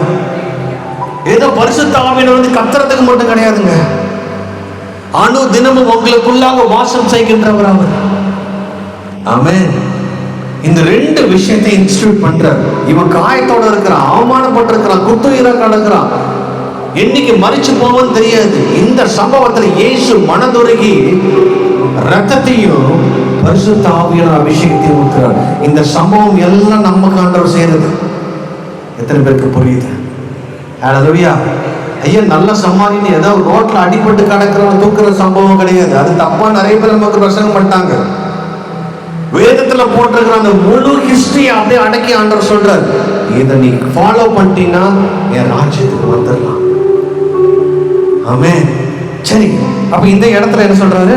எண்ணெயும் திராட்சரசத்தையும் வார்த்து காயங்களை கட்டி அவனை தன் சுய வாகனத்தின் மேல் ஏற்றி, ஹல்லேலூயா, அவர் நம்மளை சுமக்கிறாருங்க. ஹல்லேலூயா. அவர் ஏதோ தரன்னு எடுத்துட்டு போல, சரி வாப்பா வந்து பின்னாடி ஓடி வந்து சேர சொல்ல, அவர் தன்னுடைய சுய வாகனத்தை ஏத்துறார். எத்தனை பேர் ஆமென் சொல்றீங்க? உங்களை எல்லாம் சுமக்கின்றவர் என் இயேசு. வருத்தப்பட்டு பாரம் சுமக்கிறவர்களே எல்லாரும் என்னிடத்தில் வாருங்கள் சொன்னார். ஏன்னா அவர்கிட்ட மட்டும்தான் இளைப்பாறுதல் இருக்கு. எங்க போனாலும் நீங்க சமாதானத்தை பெற முடியாதுங்க. ஐயா, 2.5 மணி நேரம் நாங்க சினிமா பார்த்துட்டு எனக்கு சமாதானம் வந்துருன்னா வராது. 2.5 மணி நேரம் நான் ஃப்ரெண்ட்ஸோட ஜாலியா இருந்துட்டு சந்தோஷம் வந்துருன்னா வராதுங்க. இந்த உலகத்துல ஒரே ஒருத்தர் தான் அந்த சமாதானத்தை கொடுக்க முடியும். அவர் பேர் இயேசு கிறிஸ்து. ஆமென். அந்த சமாதானத்துக்கு காரணர் அவர். இந்த இடத்துல வராரு, காயங்களை கட்டுறாரு, தன் சுய வாகனத்துல ஏற்றி சத்திரத்துக்கு கொண்டு போறார். இங்கதான் சர்ச்சை எஸ்டாப்ளிஷ் பண்றார். சத்தங்கிறது சர்ச். அதனாலதான் ஆண்டவர் ரட்சிக்கப்பட்ட அநேகர்களை தன்னுடைய சபைக்கு ஆண்டவர் சேர்த்துக் கொள்றார். ஒவ்வொரு இடத்துலையும் ஆண்டவர் ஏன் இந்த சர்ச்சை எஸ்டாப்ளிஷ் பண்றாருன்னா, இந்த இடத்துலதான் நமக்கு ஒரு பாதுகாப்பு இருக்கு. ஆமென். எதற்கு ஆண்டவர் இந்த ஒரு ஆலய செட்டப்பை கொண்டு வரணும்? இந்த இடத்துல ஒரு ஃபெலோஷிப், இந்த இடத்துல ஒரு ஐக்கியம், இந்த இடத்துல தேவனுடைய வார்த்தை, தேவன் உளவாடுகின்ற இடம். ஆராதிக்கும் போது தேவன் அந்த இடத்துல அசைவாடுகிறார், அந்த இடத்துல விடுதலை தருகிறார். அப்ப இந்த இடத்துல ஒரு சத்திரத்துக்கு கொண்டு போய், இந்த இடத்துல ரொம்ப அழகா கொண்டு போய் அவனை பராமரித்தார். சர்ச்சில் கொண்டு போய் சேர்க்கிறார். நீங்க எத்தனை பேர் எல்லாரும் சர்ச்சில் இருக்கிறோம்? ஆமென். ஐயா, இந்த உலகத்துல வேற எங்கேயுமே பாதுகாப்பு கிடையாதுங்க. தேவனுடைய பிரச்சனை மட்டும்தான் ஒரே பாதுகாப்பு. யுத்தங்களின் செய்திகளையும் கேட்பீங்க, இன்னும் படு மோசமா நடக்கும். நான் எழுதி தரேன். இன்னைக்கு இஸ்ரேல் அங்க ஈரான்ல நடக்கிற சம்பவங்கள்லாம் ஒன்றுமே இல்லை. இதே போல உலகம் தழுவிய ஒரு போர் வரும். ஹல்லேலூயா. யுத்தங்களின் செய்திகளையும் நம்ம கண்டிப்பா கேட்போம், கண்ணால பார்ப்போம். என்னதான் ஜெபம் பண்ணாலும் அது மாற போறதில்லை. ஏன்னா அதெல்லாம் தீர்க்க தரிசனம் கண்டிப்பாக நிறைவேறணும். ஹல்லேலூயா. ஆனா அதுல இருந்து தப்புவிக்கிறதுக்கு ஆண்டவர் நமக்கு ஒரு வழியை வச்சிருக்கிறார். ஒரே ஒரு இடம், தேவனுடைய பிரசன்னம். எத்தனை பேர் சொல்றீங்க? அதுதான் அந்த சத்திரம். எடுத்து கரெக்டா அங்கதான் வேற எங்கேயும் கொண்டு போகலாம். வீட்டுக்கு கொண்டு போய் வைக்கல. ஐயா, வீட்டுக்கு கொண்டு போனா ஆபத்துன்னு ஆண்டவர் நல்லாவே தெரியும். அதனாலதான் ஆண்டவர் நமக்குன்னு ஒரு சபையை கொடுக்கிறார், நமக்குன்னு ஒரு ஐக்கியத்தை கொடுக்கிறார், ஒரு ஃபெலோஷிப்பை கொடுக்கிறார். ஒரு மனதோட அந்த இடத்துல தேவனுடைய வார்த்தையை கேட்கும்படியாக ஒரு சர்ச்சுகளாக வர இந்த இடத்துல வைக்கிறாரு. வச்சுட்டு அவனை பராமரித்து ஆண்டவர் மறுநாளில் நான் புறப்படும் போது 2 பணத்தை எடுத்து அந்த சத்திரத்தின் கையில, அந்த சத்திரத்தான் கையில கொடுத்து, சத்திரத்தான் கையில பாஸ்டரோட கையில 2 பணத்தை கொடுக்கிறார். இது என்னங்க 2 பணம்? சபையில 2 காரியத்தை ஆண்டவர் இன்ஸ்டிட்யூட் பண்றார். ஒன்று ஞானஸ்தானமும், 2 திருவிருந்தம். இததான், இந்த 2 காரியத்தை தான் ஆண்டவர் இன்ஸ்டிட்யூட் பண்ணும்போது நான் வரும் அளவும் நினைவு கூறுங்கள் சொன்ன சம்பவங்கள் இது 2 மட்டும்தான். ஆமென். இது 2 காசுனா நம்ம நினைக்கிற மாதிரி காயின்ஸ் கிடையாது. இந்த இடத்துல ஆண்டவர் பாருங்களேன், பிரத்யட்சமாக ஒரு சர்ச்சை எப்படி எஸ்டாப்ளிஷ் பண்றார். சபைக்கு கொண்டு போய் அந்த இடத்துல அந்த அடிப்பட்டவனை தன்னுடைய இரத்தத்தால கட்டி பரிசுத்த ஆவியின் வல்லமையால் மீட்டு எடுத்து ஒரு சர்ச்சுக்குள்ள கொண்டு போய் அழகாக அவனை வைத்து அந்த இடத்துல அவனுக்கு ஞானஸ்தானத்தையும் திருவிருந்தையும் ஆண்டவர் அவனுக்கு ஏற்படுத்துறார். இப்ப புரியுதுங்களா? இப்ப எத்தனை பேருக்கு இந்த பைபிளோட ஹிஸ்டரி புரியுது? வேதத்தின் சம்பவங்கள் புரியுதுங்களா? நம்ம இப்ப எங்க நிக்கிறோம்? ஆண்டவர் எங்க ஆரம்பிக்கிற? ஏதேன் தோட்டத்துல ஆரம்பிச்சு, தேவனுடைய பிரசனத்துல ஆரம்பிச்சு, பாவத்துல விழுந்து, அதுக்கப்புறம் ராஜாக்கள்லாம் வந்தாங்க, ஆசாரியர்கள் வந்தாங்க, லேவியர்கள் வந்தாங்க, தீர்க்கதரிசிகள் வந்தாங்க, அவங்களால மீட்டுக் கொள்ள முடியல. அப்புறம் இயேசு வருகிறார். இயேசு எப்படி மீட்டாருன்னு நம்ம பார்க்கிறோம். மீட்டெடுத்து சபைக்குள்ளாக நம்மளை கொண்டு போய் வச்சு சபையில 2 பைசா கொடுக்கிறாரு, 2 காயினை கொடுக்கிறாரு. அதுதான் ஒண்ணு.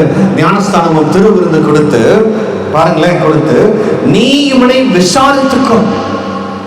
யார்கிட்ட சொல்றாரு? அங்க இருக்கிற ஊழியர்கிட்ட சொல்றாரு. அதுதான் ஆண்டவர் ஊழியர்களை ஏற்படுத்துற. ஊழியர்களை தினமும் விசாரிக்க வேண்டும், அவர்களுக்காக ஜெபிக்க வேண்டும், பாதுகாக்க வேண்டும். இன்னைக்கு எத்தனை ஊழியர்கள் அப்படி இருக்கிறாங்க நீங்க தரல. ஏதோ வராங்க, காணிக்க வருதுன்னா போறோம். ஐயா, அது பேர் ஊழியமே கிடையாது, அட்டூழியம். ஐயா, என்னைக்கு எவன் ஒருவன் பேருக்காகவும் பணத்துக்காகவும் புகழுக்காகவும் ஊழியம் பண்றானா அது பேர் ஊழியம் இல்லை, அட்டூழியம். ஆமென். நான் எழுதி தரேன். நான் நிறைய ஊழியர்களை பேசியிருக்கேன், நிறைய பாஸ்டர்ஸ் கான்ஃபரன்ஸ்ல பேசியிருக்கேன். பாஸ்டர்ஸ் லெஃப்ட் அண்ட் ரைட்டை வாங்குவேன். ஆமென். சும்மா இந்த பேருக்கு ஊழியம், கடமைக்கு ஊழியம், மற்றவங்க பார்க்கறதுக்காக ஊழியம், போஸ்டர் ஊழியம், ஃபேஸ்புக் ஊழியம். ஐயா, அந்த அழைப்பு மேலான அழைப்பு. அந்த அழைப்புக்கு ஒரு கணம் இருக்கு. அந்த அழைப்பை நம்ம பயத்தோடும் நடுக்கத்தோடும் செய்ய வேண்டும். ஆமென். ஐயா, ஊழியங்கிறது சாதாரண விஷயம் கிடையாது. ஐயா, நான் சொல்றேன், ஒருத்தர் ராமேஸ்வரத்தில் நான் ஊழியம் போனேன். அங்கே எனக்கு 3 நாள் கூட்டம். அவங்க எனக்கு ஸ்டேஜில் ஏறும்போது ஊழியர்களை கனப்படுத்தும்படியாக ஒரு ஷால்வையை போட்டு கனப்படுத்துனாங்க. அது காமனாக பண்ணுவாங்க தானே, கரெக்டுங்களா? அப்போ ஷால்வையை போட்டு நான் பாட்டுக்கு வந்துட்டேன். அப்படியே ஊழியர் சூப்பராக நடந்தது, நிறைய அற்புதங்கள் நடந்தது, ஹீலிங்ஸும் நடந்தது. வீட்டுக்கு வந்துட்டேன், உட்காந்துட்டேன். ஆண்டவர் என்ன பேசல. ஆண்டவரே பிரச்சனை உணர முடியல. ஆண்டவரே என்ன ஆச்சு, நான் என்ன தப்பு பண்ணேன்? ஐயா, ஒவ்வொரு நாளும் இயேசு கூட ரிப்போர்ட் கொடுக்கணுங்க. ஊழியம் சாதாரண மேட்டர் இல்ல. Every day have to submit the report. இன்னைக்கு நான் இதை பேசி முடிச்சதுக்கு அப்புறம் அவர்கிட்ட போய் சொல்லணும், இதுல நான் என்ன தப்பு பண்ணேன், என்ன பிரச்சனை ஆச்சு, என்ன நான் இன்னும் என்ன மாறணும், எல்லாம் சொல்லி கொடுப்பேன். அதான் ஊழியம். ஏதோ வந்தோம், எடுத்தோம், கவுத்தோம், கத்தணும், புரட்டணும், அதுக்கெல்லாம் ஊழியமே கிடையாது. இன்னைக்கு நிறைய பேர் அப்படி ஏமாத்திட்டு இருக்கிறாங்க. பைபிளை தூக்கிட்டு வந்தா நம்பிடாதீங்க. இன்னைக்கு முந்தைய ஒரு காலத்துல பிசாசுல கொம்பு வச்சுட்டு வந்துட்டு இருந்தா ஈஸியா கண்டுபிடிச்சிடலாம். இன்னைக்குள்ள பிசாசுல பைபிளை தூக்கிட்டு தான் வருது, கண்டே பிடிக்க மாட்டேங்கிறோம். ஹல்லேலூயா. அன்னைக்கு நைட்டு ஆண்டவர்கிட்ட பேசல. ஆண்டவர் சொன்ன, என்ன ஆச்சு? என்ன ஆண்டவர், நான் பிரசங்கத்தில் தப்பு பண்ணேன்னா, ஜெபிக்கும் போது தப்பு பண்ணேன்னா, அல்லது ஏதாவது தப்பான காரியங்களை பார்த்துட்டேன்னா, என்ன ஆண்டவர் சொல்லுங்க, நான் திருத்திக்கிறேன். அப்போ ஆண்டவர் சொன்னாரு, உன்னை கனப்படுத்தணும்னு சொல்லிட்டு, ஊழியர்களை கனப்படுத்தணும்னு சொல்லிட்டு உனக்கு ஒரு ஷால்வை போடும்போது உன்னுடைய இருதயத்துல நீ என்ன யோசித்தேன்னு கேட்டார். என்ன யோசித்தேன்னு நானும் யோசிச்சிருந்தேன். அப்போ ஆண்டவர் கேட்டாரு, எனக்கு வர வேண்டிய அந்த முழு கணத்தை நீ கொஞ்சம் பெர்சன்டேஜ நீ உனக்குன்னு வச்சுக்கிட்டேன்னு. எனக்கு தூக்கி வாரி போட்டுச்சு. நான் அன்னிலிருந்து இன்னைக்கு வரைக்கும் எங்க போனாலும் ஸ்டேஜ்ல தயவு செஞ்சு எனக்கு ஷால் போட்டது கையில வேணா கொடுத்து வீட்டுக்கு கொண்டு போயிடுறேன். ஆமென். ஐயா, ஊழியங்கிறது தேவனுடைய பிரசன்னங்கிறது விளையாட்டு கிடையாது. ஆமென். Is very sensitive. ஐயா, ஒரு ரூபா மேட்டர்ல நம்ம தப்பாக இருந்துட்டோம், ஆண்டவர் தொலைச்சு கட்டிடுவார். ஐ டெல் யூ, நான் என் அனுபவத்தில் பார்த்துருக்கிறேன். ஐயா, ஊழியத்துக்கு வரதுக்கு முன்னாடி நான் ஐடி ஆஃபீஸில் வேலை பார்த்துட்டு இருக்கும்போது அங்கே எனக்கு ஆஃபீஸில் பென் கிடைக்கும். பென், பென்சில், நோட் புக்ஸ் எவ்வளோ வேணாலும் யூஸ் பண்ணிக்கலாம். எல்லாரும் வீட்டுக்கு எடுத்துட்டு போவாங்க. நான் ஊழியத்துக்கு வந்ததுக்கு அப்புறம் ஆண்டவர் அதை எனக்கு பாவம்னு காமிக்கிறேன்.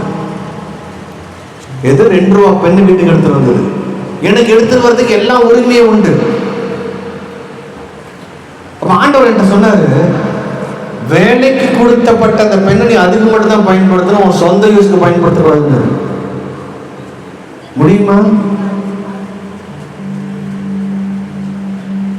ஐயா, இன்னைக்கு நம்ம ஒரு கிறிஸ்டியன் லைஃபா ஒரு ஜாலி லைஃப் எடுத்துக்கிறோம். அப்படி வேலை செய்யாதுங்க. ஹல்லேலூயா. எத்தனை பேர் சொல்றீங்க? ஐயா, பரிசுத்தங்கிறது அதுக்கு ஒரு லிமிட்டே கிடையாது. நம்ம நினைச்சிருக்கோம் அட்டைன் பண்ணிட்டேன்னு. ஹல்லேலூயா. அன்னிலிருந்து இதுக்கு எங்கேயும் ஷால் என்னை போத்தாதீங்கன்னு சொல்லுங்க, எனக்கு மடிச்சு பத்திரமா கொடுத்துருங்க, அழகாக வாங்கிட்டு வீட்டுக்கு போயிருங்க. கனப்படுத்த வேண்டியது அவரு மட்டும் தாங்க. ஐயா, கனத்துக்குரியர் அவரு, ஊழியக்காரங்களும் கிடையாது. தயவு செஞ்சு ஊழியக்காரங்களை கனப்படுத்தி அவங்களை விழ வச்சிடாதீங்க. எல்லாம் நிறைய பேர் விழுந்து போயிட்டாங்க. இன்னைக்கு அவங்களே விழுந்து போயிட்டாங்க, அவங்களுக்கும் தெரிய மாட்டேங்குது. ஆமென். எத்தனை பேர் ஆமென் சொல்றீங்க? இந்த இடத்துல அழகாக ஆண்டவர் வராரு. ரெண்டு ரெண்டு பணத்தை எடுத்து கொடுக்கிறார், சத்திரன் கையில கொடுக்கிறார், அதாவது ஊழியனோட கையில கொடுக்கிறாரு. நீ இவனை விசாரித்துக்கொள். ஊழியக்காரனுக்கு ஒரு பெரிய கட்டளை அங்க வருது. இதுதான் ஒரு ஊழியம் பண்ண வேண்டிய வேலை. ஆத்துமாக்களை விசாரிக்க வேண்டும். ஹல்லேலூயா. ரட்சிக்கப்பட்ட ஒவ்வொருத்தரும் எனக்கு மட்டும் நல்லா இருந்து போனது, நான் அடுத்தவங்களை விசாரிக்க வேண்டும். உங்களுக்கு ஒரு பொறுப்பை கொடுத்துருவது. ஆமென். சரி, விசாரித்துக்கொள். அதுக்கப்புறம் ஆண்டவர் இங்கதான் கிருபையை கொடுக்கிறார். பாருங்களேன், அதிகமா ஏதாகிலும் இது இவனுக்காக செலவழித்தினால் நான் திரும்பி வரும்பொழுது அதை உனக்கு தருவேன். அப்படின்னா இயேசு கிறிஸ்து மீண்டும் திரும்பி வருவார். எத்தனை பேர் ஆமென் சொல்றீங்க? ஹல்லேலூயா. ஐயா, எங்க ஆரம்பிச்சாரு? ஏதேன் தோட்டத்துல ஆரம்பிச்சு 2ஆம் வருகையில கொண்டு போய் முடிச்சிட்டார். இப்போ நீங்க சொல்லுங்களேன், இது நல்ல சமாரியன்னு ஒருத்தனுக்கு ஹெல்ப் பண்ற சம்பவமா, பைபிளோட ஹிஸ்டரி இதுல போட்டிருக்காங்க. இந்த சம்பவத்தை எதுக்கு ஆண்டவர் சொல்றாரு? நம்ம எப்படி நித்திய ராஜ்யத்துக்கு போகணும்னு இதை மட்டும் ஃபாலோ பண்ணிட்டா போதுங்க. அடுத்தவனுக்கு ஹெல்ப் பண்றது கிடையாது. நான் எப்படி ரட்சிக்கப்படணும், இயேசு எனக்காக என்ன செய்தார், எனக்காக ஏன் மரித்தார், பரிசுத்த ஆவியானவர் எதுக்கு அனுப்பினாரு, அதுக்கு ரட்சிக்கப்படுறதுக்கு அப்புறம் எதுக்கு சபைக்கு கொண்டு வந்தாரு, இங்க ஞானஸ்தானம் திருவிருதி எதுக்கு ஏற்படுத்தினார், இதுல நாம் நிலைத்திருக்கும் போது ஊழியக்காரர்களை ஏற்படுத்தினார், ஊழியர்கள் மூலமா நம்மளை விசாரிக்கிறார், அவர் வரும் பொழுது திரும்பி மீண்டும் வருகிறார். ஹல்லேலூயா. இது அடுத்தவங்களை ஹெல்ப் பண்றதுனால நித்திய ராஜ்யத்துக்கு கண்டிப்பா போகவே முடியாது. ஆமென். the whole Bible history அழகாக ஒரு கதையில முடிச்சிட்டார். இப்பதான் அவனுக்கு புரிய, ஒரு ஃபர்ஸ்ட் வசனத்தின் மூலமாக புரிய வைக்கலான்னு பார்த்தாரு. அவனுக்கு ஒன்றும் புரியல. அதுல கேள்வி மேலே கேட்டான். அதுக்கப்புறம் அழகான ஒரு சம்பவத்தை சொல்லிட்டாரு. ஆமென். ஹல்லேலூயா. எத்தனை பேர் சொல்றீங்க, இந்த இயேசு எனக்காக மரித்தார், எனக்காக உயிர் தெழுந்தார், என்னை இன்னும் விசாரித்துக் கொண்டிருக்கிறார், என்னுடைய தேவைகள் எல்லாவற்றையும் அவர் சந்தித்துக் கொண்டிருக்கிறார். ஐயோ, நான் ஏன் இந்த சம்பவங்கள் எல்லாத்தையும் சொல்றேன்னா, இதுல நீங்க ரைட் ஆக்டிங், இதுல நீங்க கரெக்டாக ஃபாலோ பண்ணிட்டா போதும். ஐயோ, நன்மையும் கிருபையும் என் பின்னாடி தானாக தொடர்ந்து வந்துட்டே இருக்குங்க. ஆமென். இன்னைக்கு நம்ம என்ன பண்றோம்? முதலாவது தேவனுடைய ராஜ்யத்தையும் அவருடைய நீதியும் தேடுங்கள், அப்பொழுது இவைகள் எல்லாம் கூட கொடுக்கப்படும். நம்ம அந்த கூட கொடுக்கப்படுறத ஃபர்ஸ்ட் நம்ம தேடுறோம். ஆமென். அதனாலதான் இன்னும் நம்மளால அற்புதத்தை பார்க்க முடியல, அடையாளங்களை பார்க்க முடியல, ஆசீர்வாதத்தை பார்க்க முடியல, விடுதலையை பார்க்க முடியவில்லை. ஐயா, விடுதலை அற்புதங்கள் எல்லாம் பின்னாடி வர வேண்டிய காரியங்கள். அதை நீங்கள் முன்கொண்டு வைக்காதீர்கள். ஆமென். ஐயா, ஆண்டவர் என்னைக்காவது ஆசீர்வாதத்துக்காக ஜெபம் பண்ணாரா? சரி, அவருடைய பிரசங்கமே ஆசீர்வாதத்துக்குள்ள பிரசங்கமா இருந்ததா? என்கிட்ட வாங்க, நான் உங்களை ஆசீர்வதிப்பேன்னு சொன்னாரா? நீ நல்லா இருப்பேன்னு சொன்னாரா? அப்ப இன்னைக்குள்ள ஊழியர்கள் மட்டும் அதுதான் சொல்லிட்டு இருக்கிறாங்களே. ஐயா, சத்தியத்தை சத்தியமா போதிக்கணுங்க. நம்ம இன்னைக்கு என்ன பண்றோம்? ஐஸ்கிரீம் வித்துக்கிட்டு இருக்கோம். சிம்பிளா சொல்ல போனா அநேக ஐஸ்கிரீம் தான் வித்துக்கிட்டு இருக்கிறாங்க. டேஸ்டா இருக்கும், ஆனா சுகர் வந்துடும். கேட்கறதுக்கு நல்லா இருக்கும், காதுக்கு இனிமையான பிரசங்கங்கள். இன்னைக்கு சக்கரை மட்டும் கொடுத்து கொடுத்து கொடுத்து நீ நல்லா இருப்பான் நல்லா இருப்பான் நல்லா இருப்பான்னா ஆண்டவர் இருக்க மாட்டார். அதான் ஆண்டவர் சொல்றாரு, முதலாவது தேவனுடைய ராஜ்யங்க, அதுதான் இது. அதுக்கப்புறம் அவர் விரும்புகிற நீதி, உண்மையா வாழணும், நேர்மையா வாழணும், ஒழுங்கா வாழணும், பரிசுத்தமா வாழணும். அவர் விரும்புகிற ஒரு வாழ்க்கை நான் வாழணும். இதை வாழ்ந்துட்டீங்கன்னா ஐ சேலஞ்ச், ஐ கேரண்டி, நான் உங்களுக்கு எழுதி தரேன், நன்மை கிருபை ஆசீர்வாதம் பின்னாடி தானா வந்துகிட்டு இருக்குங்க. அதை ஒருத்தர் தடுக்க முடியாது. நான் இன்னொன்னு சொல்றேன், இன்னொரு ஸ்டெப் மேல போய் சொல்றேன். ஐயா, எந்த ஊழியரும் உங்க மேல ஜெபிச்சு ஆசீர்வாதத்தை கொண்டு வர முடியாது. நம்ம நினைக்கிறோம் அவர்கிட்ட போய் ஜெபம் பண்ண ஆசீர்வாதம் வந்துடும், அவர்கிட்ட போய் ஜெபம் பண்ண விடுதலை வந்துடும், அவர்கிட்ட போய் ஜெபம் பண்ண. ஐயா, அங்க போனா நன்மை நடக்கும். அங்க போனா இயேசு உங்களுக்குள்ளாக வந்துட்டு இதெல்லாம் தானா வந்துருங்க. இயேசுக்குள்ளாக வளர்வதற்காக ஊழியரை தேடி போக வேண்டுமே தவிர நன்மைக்காக தேடி போகாதீங்க. ஆமென். எத்தனை பேர் சொல்றீங்க?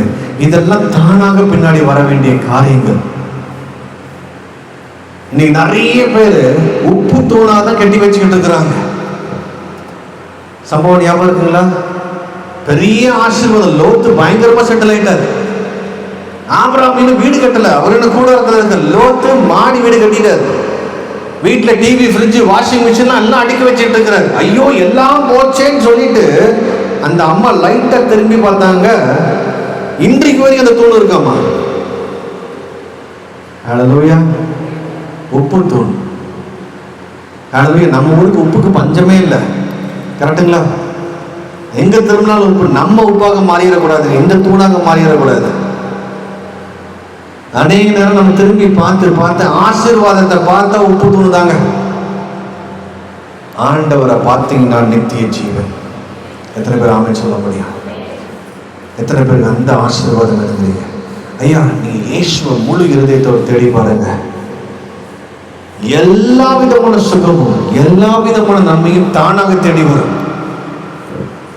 நம்ம இயேசுவை தேடாமல் இதை தேடி போறதுனாலதான் ஆண்டவர் சில நேரத்தில் கிருபையாக பொழைச்சு போகட்டுன்னு சொல்லிட்டு ஏதாவது 1-2 செய்யறது.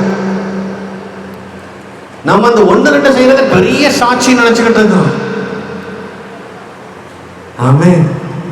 அதே நேரத்தில் நீங்க ஆண்டவருக்குள்ளாக நெருங்கிட்டீங்கன்னா இதெல்லாம் ஒரு மேட்டராகவே இருக்காது. உங்களுக்கு நடக்கிற ஹீலிங் அது பாட்டு நடந்துட்டு இருக்கும், நடக்கிற ஆசீர்வாதங்கள் அது பாட்டு நடக்கும். உங்களுடைய சந்ததி தானாக அந்த ஆசீர்வாதத்தை பார்க்கும். ஆமென். எத்தனை பேர் சொல்றீங்க? இந்த இயேசு எனக்கு வேணும், இந்த இரவு எனக்கு இந்த இயேசு வேணும். எனக்காக வந்தார், என்னை மீட்டெடுத்தார், எனக்காக உயிர் தெழுந்தார், என்னுடைய பாவத்தை மன்னித்தார். நான் நித்திய ஜீவன் போறதுக்காக எனக்கு இந்த சத்தியத்தை ஆயத்தப்படுத்தி கொடுத்திருக்கிறார். இதை நான் நம்பும் போது, இதை நான் விசுவாசிக்கும் பொழுது இயேசு கிறிஸ்துவோடைய வருகையில நான் பங்கேற்பேன். ஹல்லேலூயா. ஐயா, அதி சீக்கிரம் இயேசு வரப்போகிறார். நீங்க விசுவாசிக்கிறீங்களோ, நீங்க நம்புறீங்களோ இல்லையோ, he is going to come very very soon.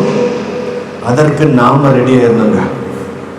Ready ஆகிறதுக்கு தான் இந்த ஒரு ஸ்டோரி அங்க சொல்றேன். ஹல்லேலூயா. அடுத்தவனை ஹெல்ப் பண்றதுக்கு இந்த சம்பவத்தை ஆண்டவர் சொல்லவே இல்லை. இயேசு கிறிஸ்து என்னென்னலாம் செய்யறார், என்னென்னலாம் செய்ய போகிறார், அவருடைய வேலை என்ன, அவருடைய திட்டம் என்ன, அவருடைய பிளான்ஸ் என்னன்னு அல்லாஹ்க்காக இந்த இடத்துல செஞ்சு முடிச்சார். ஹல்லேலூயா. பிரியமானவர்களே, இந்த சாயங்கால வேளையில தேவனுடைய பிரசன்னம் மூடிட்டு இருக்குது. நீங்க ஒருவேளை பாரத்தோட வந்திருக்கலாம், ஒருவேளை ஏதாவது ஒரு பிரச்சனை நிமித்தம் இந்த இடத்துல வந்தா சொல்யூஷன் இருக்குமேன்னு வந்திருக்கலாம். ஐயா, அதுக்கு எல்லாத்துக்கும் ஒரே ஒரு ஆன்சர், இயேசு மட்டும்தான். ஆமென். இயேசு மட்டும்தான் உங்களுக்கு விடுதலை தர முடியும். அவர் மட்டும்தான் உங்களுக்கு இந்த நித்திய ராஜ்யத்துக்கு ஏதுவான வழியை ஆயத்தமும் படுத்த முடியுங்க. ஹல்லேலூயா. எத்தனை பேர் சொல்றீங்க, நான் இன்னைக்கு நான் இயேசுவை சந்திக்க வேண்டாம்? ஒருவேளை அவருக்குள்ளாக என்னோட வாழ்க்கை நிலைத்தில்லை என்றால், ஐயோ, வேதத்துல ஐயோ நிறைய இடத்துல ஆண்டவர் சொல்லியிருப்பார். ஐயோ, நான் சர்ச்சுக்கு ரெகுலரா வரதுனால நான் ரெடி ஆயிட்டேன்னு கிடையாதுங்க. நான் தினமும் தேவனுடைய சமூகத்துல அவர் மேல அன்பு கூர்ந்து, அவரை நேசித்து, அவரோடு பேசுகின்ற பிள்ளையாக மாறி, அவர் சொல்ற காரியங்களை நான் செய்து முடித்து தினமும் நான் ஆயத்தத்தோடு இருக்கும் பொழுது இயேசு கிறிஸ்து மேகத்தின் மத்தியில வருவார். ஆமென். அடுத்து நடக்கிற ஒரு மிகப்பெரிய சம்பவம், இயேசு கிறிஸ்து மேகத்தின் மத்தியில வருவாருங்க. அந்த மேகத்தின் மத்தியில வரும் பொழுது யாரெல்லாம் ரெடியா இருக்கிறீங்களோ, யாரெல்லாம் ஆயத்தமா இருக்கிறீங்களோ, ஒரு செகண்ட் இந்த இந்த எருசலேம்ல அவங்க எப்படி அந்த மகிமையின் சாயல்ல அந்த மனுஷன் இருந்தானோ, ஏதேன் தோட்டத்தில் அந்த ஆதாமை விடுறாங்களோ, அந்த சாயல் திரும்பி வந்து நம்ம மேல போடும். ஹல்லேலூயா. அந்த சாயல் நம்ம இழந்து போன அந்த சாயல் அவன் அழகாக வந்து மூடிடுவார். அந்த சாயல் வந்து மூடணும்னா அடுத்த செகண்ட் உங்களால இந்த பூமியில நடக்க முடியாது. புவி ஈர்ப்பு விசை அது ஆஃப் ஆயிரும். இப்ப நம்ம புவி ஈர்ப்பு விசைனால நம்ம நடந்துட்டு இருக்கிறோம். என்னைக்கு அந்த மகிமை உங்க மேல மூடிருச்சோ அந்த கிராவிட்டி உங்களுக்கு ஒர்க் ஆகாது. எல்லாம் சூப்பரா இருக்குங்க. அடுத்த செகண்ட் நீங்க பறந்து போவீங்க. ஹல்லேலூயா. மேகங்கள் நடுவே வழி பிறக்கும். அந்த பாடல் எத்தனை ஞாபகம் இருக்கு? ஹல்லேலூயா. அந்த வழி பிறக்கும். அதுல அப்படியே நீங்க அப்படியே பறந்து போவீங்க. இயேசு கிறிஸ்து மகிமையாக இந்த மேகத்துல நிற்பார். உங்களை கரம் பிடிச்சு கொண்டு போயிடுவார். 7 வருஷம் ஒரு கல்யாண விருந்து. நம்மள 4 நாள் விருந்து தான் ரெடி ஆகிட்டு இருக்கிறோம்.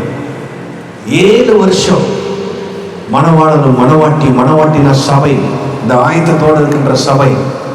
ஹல்லேலூயா. இவங்களை அப்படியே எடுத்து மேலே கொண்டு போயிடுவார். மணவாளன் ஆகிய கிறிஸ்து மணவாட்டிகளோடு சேர்ந்து பெரிய 7 வருஷம் விருந்து நடக்கும். அந்த 7 வருஷம் முடிஞ்சதுக்கு அப்புறம் இயேசுவும் சபையும் சேர்ந்து, இயேசு வெள்ளை குதிரையில முன்னாடி வருவார், பின்னாடி சபை அவரோட சேர்ந்து திருப்பி இந்த பூமிக்கு வந்து இயேசு 1000 வருஷம் ஆட்சி செய்வார். ஹல்லேலூயா. 1000 வருஷம் ஆட்சி இந்த பூமியில இருக்குங்க. அதுலதான் உங்களை ராஜாக்களாக வச்சிருப்பார். ஒரு பாட்டு பாடுவோம், ராஜாக்களும் நாங்களே. உண்மையாலுமே நீங்க ராஜா ஆயிட்டீங்களே, சும்மா பாடிக்கிட்டு தான் தெரியும். மேபி ஆவிக்குரிய ரீதியில ராஜாக்களா இருப்போம். ஆசாரியர்கள் ஆயிட்டீங்களா அப்படின்னா எல்லாருமே நீங்க அங்கேயே போட்டு உட்கார்ந்துருக்கணும். ஆமே. அதெல்லாம் உண்மையாவே அப்ப நடக்கும். யாரெல்லாம் மேல எடுத்துக்கொள்ளப்பட்டீங்களோ, கிறிஸ்துவுக்குள் மரித்தவர்கள் முதலாவது உயிர்த்தெழுவார்கள் அப்படின்னா, இதுதான் எசேக்கியேலை கொண்டு போய் ஆண்டவர் காமித்தார். இந்த எலும்புகளுக்கு எல்லாம் உயிர் வருமான்னு கேட்கிறார். அவனுக்கு புரியல, ஆன்சர் சொல்ல தெரியல. ஆண்டவரே நீங்களே சொல்லிருங்க. உடனே ஒரு வார்த்தையை சொல்லும் பொழுது எங்கெங்கெல்லாம் சிதறடிக்கப்பட்ட இந்த எலும்புகள் எல்லாம் ஒன்று சேருது. நரம்புகள் ஒன்று சேருது, தசைகள் ஒன்று சேருது, ரத்தம் ஞானங்கள் ஒன்று சேருது. திரும்பி வார்த்தையை பேசுற ஜீவன் உண்டாகுது. இது எல்லாம் எவ்வளவு செகண்ட்ல நடக்குது? கண்ணிமை பொழுதுல நடக்கும். அதனாலதான் கிறிஸ்துவோடைய கல்லறைகள்லாம் திறக்கும். கிறிஸ்துவுக்குள் மரித்த கல்லறைகள் எல்லாம் திறந்து அவங்களுடைய சரீரமும் உண்டாகி, அவங்க எந்த சாயல் இந்த பூமியில வாழ்ந்தாலும் அதே போல வாழ்ந்து அவங்க மேல ஒரு மகிமையை வந்து மூடி அந்த மகிமை எப்படி மேல கொண்டு போயிடும். எத்தனை பேர் ஆமென் சொல்றீங்க? எத்தனை பேர் ரெடியா இருக்கிறீங்க? ஹல்லேலூயா. உங்களுடைய வருகைக்கு நான் ரெடி ஆகலாம். அதற்கு ரொம்ப முக்கியமான ஒரு காரியம், இந்த நல்ல சமாரியன் நமக்கு ஒரு எடுத்துக்காட்டாக ஆண்டவர் அந்த ஹோல் ஹிஸ்டரியை காமிச்சிட்டு போயிட்டார். இதுதான் சபை. இப்படி வாழ்ந்தீங்கன்னா என்னுடைய ராஜ்யத்துக்கு வந்துடலான்னு தெளிவாக எழுதிட்டார். எத்தனை பேர் ஆமென் சொல்றீங்க? அப்படியே இருக்கிற இடத்துல எல்லாரையும் தெரிக்கலாமா? தேவனுடைய பிரசன்னம் இங்க மூடட்டும். தேவனுடைய வல்லமை இங்க மூடட்டும். அவருடைய கிருபை மேலான கிருபை. நம்ம கேட்ட ரொம்ப முக்கியமான ஒரு வார்த்தை, தேவனுடைய நித்திய ராஜ்யத்தை நான் எப்படி சுதந்திரித்துக் கொள்ளணும்? ஒருவேளை நாம் ரட்சிக்கப்பட்டிருக்கலாம், ஒருவேளை ரட்சிக்கப்பட்டிருக்கலாம், சபைக்கு வந்திருக்கலாம், அனுதினமும் தேவனுடைய சமூகத்துல காத்திருக்கலாம். ஆனா வேதம் சொல்லுது நம்ம ஆயத்தத்தோட இருக்கணும். இன்னைக்கு ஆண்டவர் இந்த முதல் நாள் கூடுகிறான், எல்லாத்தையும் ஆயத்தப்படுத்துறார். ஒருவேளை வெளியில நம்ம வந்து கிறிஸ்துவ வேஷத்தை போட்டு சிலரை ஏமாத்தி இருக்கலாம்.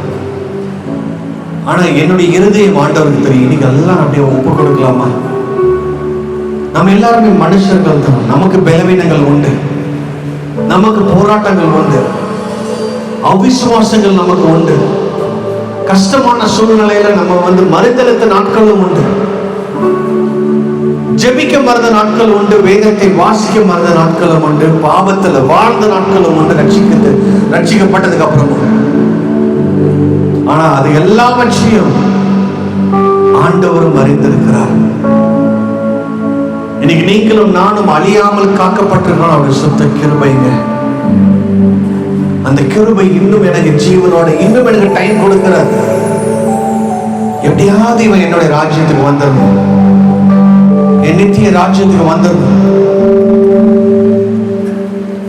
இதை மட்டும் நீங்க ஒவ்வொரு வயருங்க பாருங்களேன். உங்க குடும்பத்தில் இருக்கிற சாபங்கள் மாறும், குடும்பத்தில் இருக்கிற தரித்திரங்கள் மாறும், குடும்பத்தில் இருக்கிற எல்லா தந்திரங்களும் மாறும். ஒருவேளை உங்க சரீரத்தில் இருக்கிற நோய்கள் மாறணும்னு ஆசைப்பட்டீங்களா, இதை நீங்க சரி பண்ணிட்டாலே போதும், அது ஆட்டோமேட்டிக்கா மாறிடுங்க. ஐயா, நான் பெரிய பெரிய அற்புதங்களை பார்த்திருக்கிறேன், கட்டிகள் கீழே விழுறதை நான் பார்த்திருக்கிறேன், சப்பானிகள் எந்திரிச்சு ஓடுனதை நான் பார்த்திருக்கிறேன். ஐயா, அது அந்த சோர்ஸ் ஆஃப் த ஹீலிங். அதுக்கு எல்லாம் காரணம் அவங்க இயேசுவுக்கு என்னைக்கு அவங்க ஒப்பு கொடுக்குறாங்களோ அது எல்லாமே தானா நடக்க ஆரம்பிக்குது. இன்னைக்கு ஒரு பெரிய விடுதலை ஆர்டர் கொடுக்கிறார். எல்லாரும் ஜெபிங்க பார்க்கலாம். அடுத்த ஒரு 5 நிமிஷம் ரொம்ப முக்கியமான நேரம். இது நீங்களும் ஆண்டவரும் இருக்கின்ற ஒரு நேரம்.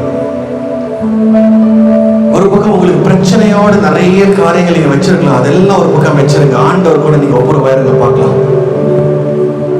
இன்னைக்கு ஆண்டவர் உங்களை நிரப்புறாரு.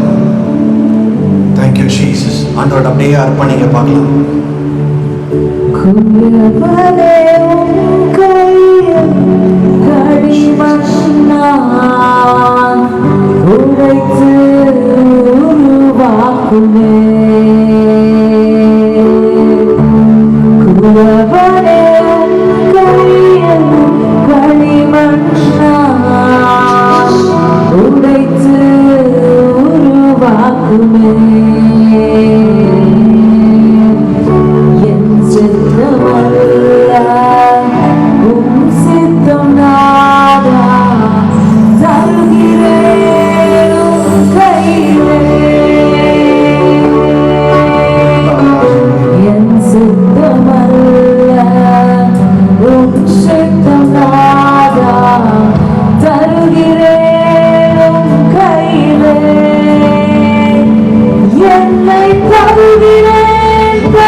தேவையில்லாத காரியங்கள் இருக்கலாம், உமக்கு பிரியமில்லாத ஒரு வாழ்க்கை இருக்கலாம்.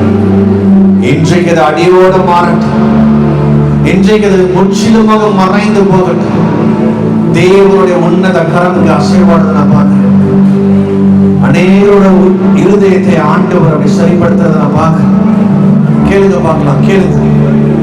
இன்னைக்கு ஒரு விடுதலை, இன்றைக்கு ஒரு பரிபூர்ண விடுதலை. இன்றைய நாள் ஒரு ரட்சணை நாளாக இருக்கு. நான் நித்திய ராஜ்யத்துக்கு நான் ரெடி ஆயிட்டேன்னு சொல்ற ஒரு நம்பிக்கை, ஒரு அஸ்திபாரம் உங்களுடைய இருதயத்தில் இன்னைக்கு காணப்படும். Thank you Lord, thank you Lord Jesus. இயேசுவின் நாமத்தில் ஒரு விடுதலை நடக்கிறத பார்க்கிறேன். சிலருடைய குடும்பத்தில் இருக்கின்ற சாபங்களை ஆண்டவர் உடைத்துக் கொண்டிருக்கிறார். நன்றி இயேசுவே, நன்றி இயேசுவே, நன்றி இயேசுவே. 8 வருஷமாக மாட்டிக்கொண்டிருக்கிற அந்த கடன் பிரச்சனை ஒரு குடும்பத்துக்கு ஆண்டவர் விடுதலை கொடுக்கிறார்.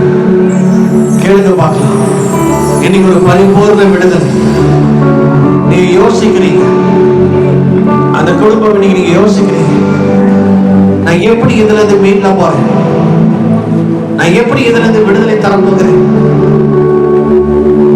நீங்க முற்றிலுமாக ஆண்டவருக்கு அர்ப்பணித்தபடினா ஒரு திறந்த வாசலை ஆண்டவர் முன்னாடி வைக்கிறார். ஒரு பெரிய கிருபையால் உங்களை ஆண்டவர் போடுறார். Thank you Jesus, thank you Jesus, thank you Jesus, thank you Jesus. இங்க இருக்கிற ஒரு சகோதரி ஒரு தொண்டை பகுதியில் ஒரு மிகப்பெரிய வேதனை, ஒவ்வொரு மாசம் நீங்க கஷ்டப்படுறீங்க. எச்சு முழுகும் போது கூட அந்த வலி உண்டு உங்களுக்கு. இன்றைக்கு ஆண்டவர் ஒரு பரிபூர்ண சுகத்தோட வார்த்தையின் மூலமாக தருகிறார். கேளுங்க பார்க்கலாம், கேளுங்க. அன்னைக்கு அந்த பெரும்பாடு உள்ள ஸ்திரீ ஒரு வஸ்திர தொங்கலை தொட்டா போதுன்னு ஆசைப்பட்டது போல இன்னைக்கு இயேசுவை நீங்க தொட்டா போதுன்னு ஆசைப்படுங்க பார்க்கலாம். உங்க வீட்டுல எல்லா சூழ்நிலைகளும் மாறும், பிரச்சனைகள் மாறும், போராட்டங்கள் மாறும், கண்ணீர்கள் மாறும், அவமானங்கள் மாறும், நிந்தனைகள் மாறும், கவலைகள் மாறும், எல்லா விதமான பிசாசின் சங்கிலிகள் உடையும் இயேசுவின் நாமத்தில். கேளுங்க கேளுங்க கேளுங்க கேளுங்க. எல்லாரும் வாய்களை திறந்து கேளுங்க பார்க்கலாம். எல்லாரும் வாய்களை திறந்து. எந்த இடத்துல பிரச்சனை இருக்குன்னா ஆண்டவர் நல்லா வைக்கிற அதை மட்டும் நீங்க ஆண்டவருக்கு சொல்லுங்க. இன்னைக்கு நீங்க ஒரு விடுதலையோடு நீங்க போகணும். உங்க வீட்டில் இருக்கிற சூழ்நிலைகள் மாறும். உங்களோட ஆவிக்குரிய ஒரு வாழ்க்கையில் ஒரு பெரிய வித்தியாசம் இன்று முதல் காணப்படும். வேதத்தை வாசிக்கும் பொழுது இயேசு வெளிப்பட வேண்டும். தேவனை துதிக்கும் பொழுது தேவனுடைய பிரசன்னத்தை நீங்க நிரம்பணும். ஜெபிக்கும் பொழுது அந்த இடத்துல தேவனுடைய சத்தம் உங்களுடைய செவிகளில் தொனிக்கணும். இங்க இருக்கிற ஒரு சகோதரி கேட்கிறீங்க, உமக்காக நான் செய்யணுமே, உமக்காக நான் ஓடணும். ஆண்டவர் இந்த இடத்துல அந்த சகோதரி தன்னுடைய ஊழியத்துக்கு என்று தேர்ந்தெடுக்கிறார். Thank you Jesus. சிலர் மேல அந்த வெளியேற பெற்ற அந்த அழைப்பு வர்றதை நான் பார்க்கிறேன். Thank you Jesus. தேவனுடைய மிகப்பெரிய சித்தம் நிறைவேறட்டும். Thank you Jesus. ஒரு வித்தியாசமான ஒரு அபிஷேகம் உங்க மேல இறங்க வேண்டும். அது எல்லாம் கட்டு உடையும், எல்லாம் நுணுகளும் உடையும். இதுவரைக்கும் உங்களை அழுத்தி போட்டு உங்களை எழும்ப விடாமல் எல்லா சூழ்நிலைகளும் மாறட்டும். அந்த சங்கிலிகள் உடையதை நான் பார்க்கிறேன். Thank you Jesus, thank you Lord, thank you Lord, thank you Lord. இயேசுவின் நாமத்தில், இயேசுவின் நாமத்தில், இயேசுவின் நாமத்தில் கட்டிகள் மறையட்டும். அடிக்கடி வருகின்ற வயிற்று வலிகள் மறையட்டும். Thank you Jesus, thank you Jesus, thank you Jesus. சில பேர் அந்த பரிசுத்த ஆவியோட வல்லமை இறங்குறத நான் பார்க்கிறேன். அப்படியே உணருங்க பாருங்க. ஒரு தெய்வீக பிரசன்னம், ஒரு தெய்வீக சமாதானத்தை நீங்க உணர்வீங்க. ஒரு தெய்வீக வல்லமை உங்களை தொடர்றத பார்ப்பீங்க. உங்க மேல ஒரு அக்னி இறங்குறது போல அல்லது ஒரு chill feel, அதாவது தெய்வீக வல்லமை அது. Thank you Jesus.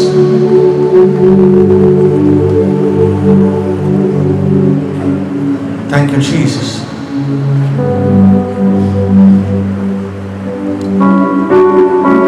எனக்கு லெஃப்ட் சைடு அந்த பிங்க் சல்வார் போட்டுக்கிறது நீங்க தான். உங்க மேல ஒரு பெரிய அழைப்பு கொண்ட ஒரு பெரிய திட்டம் ஆண்டவர் வச்சிருக்கிறார். உங்களை ஆண்டவர் பயங்கரமாக எடுத்து பயன்படுத்துவார். நிறைய சின்ன பிள்ளைகளை நான் பார்க்கிறேன். அநேக பிள்ளைகளை நீங்க கிறிஸ்துவுக்கு நேராக வழி நடத்துறத ஒரு மேலான அழைப்பு உங்க மேல வந்து.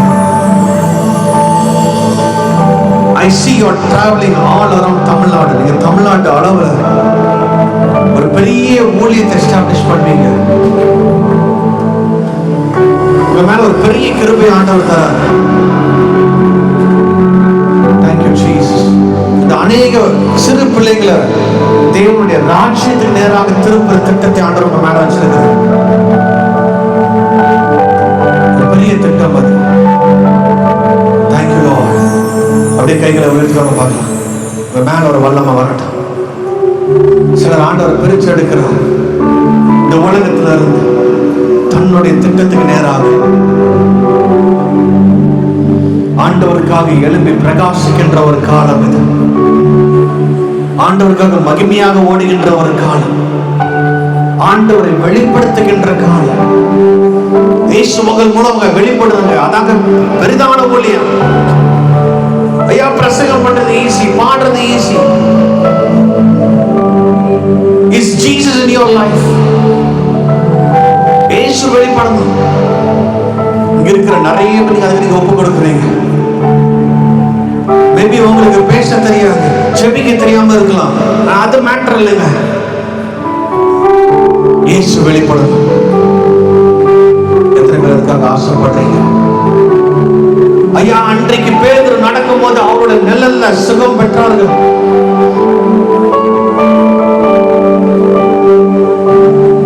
இயேசுவின் நாமத்தில் எழுந்து சொல்லும்போது எழுந்துச்சு ஓடுற ஒரு வல்லமை. இன்னைக்கு இந்த இடத்தை ஆண்டவர் பெரிய திட்டத்தை உங்களுக்கு தருகிறார். Thank you Jesus. இந்த பகுதியில் ஒரு பெரிய வெளிச்சம் உண்டாகட்டும். இருள் சூழ்ந்த பகுதிகள் வெளிச்சத்துக்குள்ளாக வரட்டும். இயேசு மெய் தேவன் என்று அநேகர்கள் கண்டுகொண்ட காலம் இது. இயேசுவை வெளிப்படுத்துகின்ற ஒரு காலம் இது. Thank you Lord. Thank you Lord Jesus. கொடி வெறியின் ஆவிகள் வெளியே இருந்து நான் பார்க்கிறேன். சில குடும்பத்தை கட்டி போட்டு கொண்டிருக்கிறேன், அழித்து கொண்டிருக்கிறேன், தன்னையும் தன் குடும்பத்தையும் அழித்து கொண்டிருக்கிறேன். அந்த கொடி வெறியின் ஆவிகள் இன்னையோடு உடையட்டும். இயேசுவின் நாமத்தில் உடையட்டும். கேளுங்க பார்க்கலாம், கேளுங்க.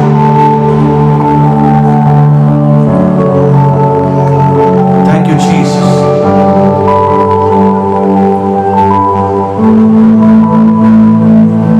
அவருடைய பிரசன்னத்தை அப்படியே நிரம்பத பார்க்கலாம். கொஞ்ச நேரம் அப்படியே ஒரு பிரசன்னத்தை அனுபவிங்க. Thank you Jesus.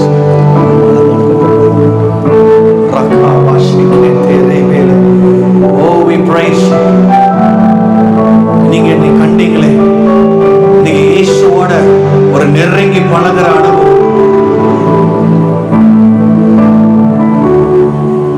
அவருடைய கண்கள் என்னை கண்டது. Thank you Jesus. அப்படியே அர்ப்பணிங்க பார்க்கலாம். உங்களோட பலவீனங்கள் நிறைய பேருக்கு மாறிடுச்சு. நீங்க சோதிச்சு பாருங்க. நீங்க ஒரு வேதனையோட வந்திருப்பீங்க, you are already healed. ஒரு பாடலோட வந்திருப்பீங்க, you are free. ஏன்னா அந்த அழகான கண்கள் உங்க மேல நோக்கமாய் இருக்கிறது.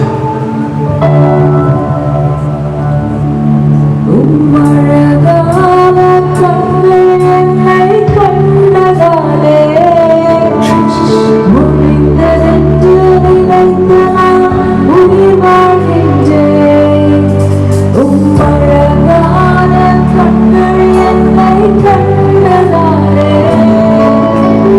முடிந்ததென்று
மீண்டும் வருகிறேன். அதற்காக நன்றி செலுத்துகிறேன்.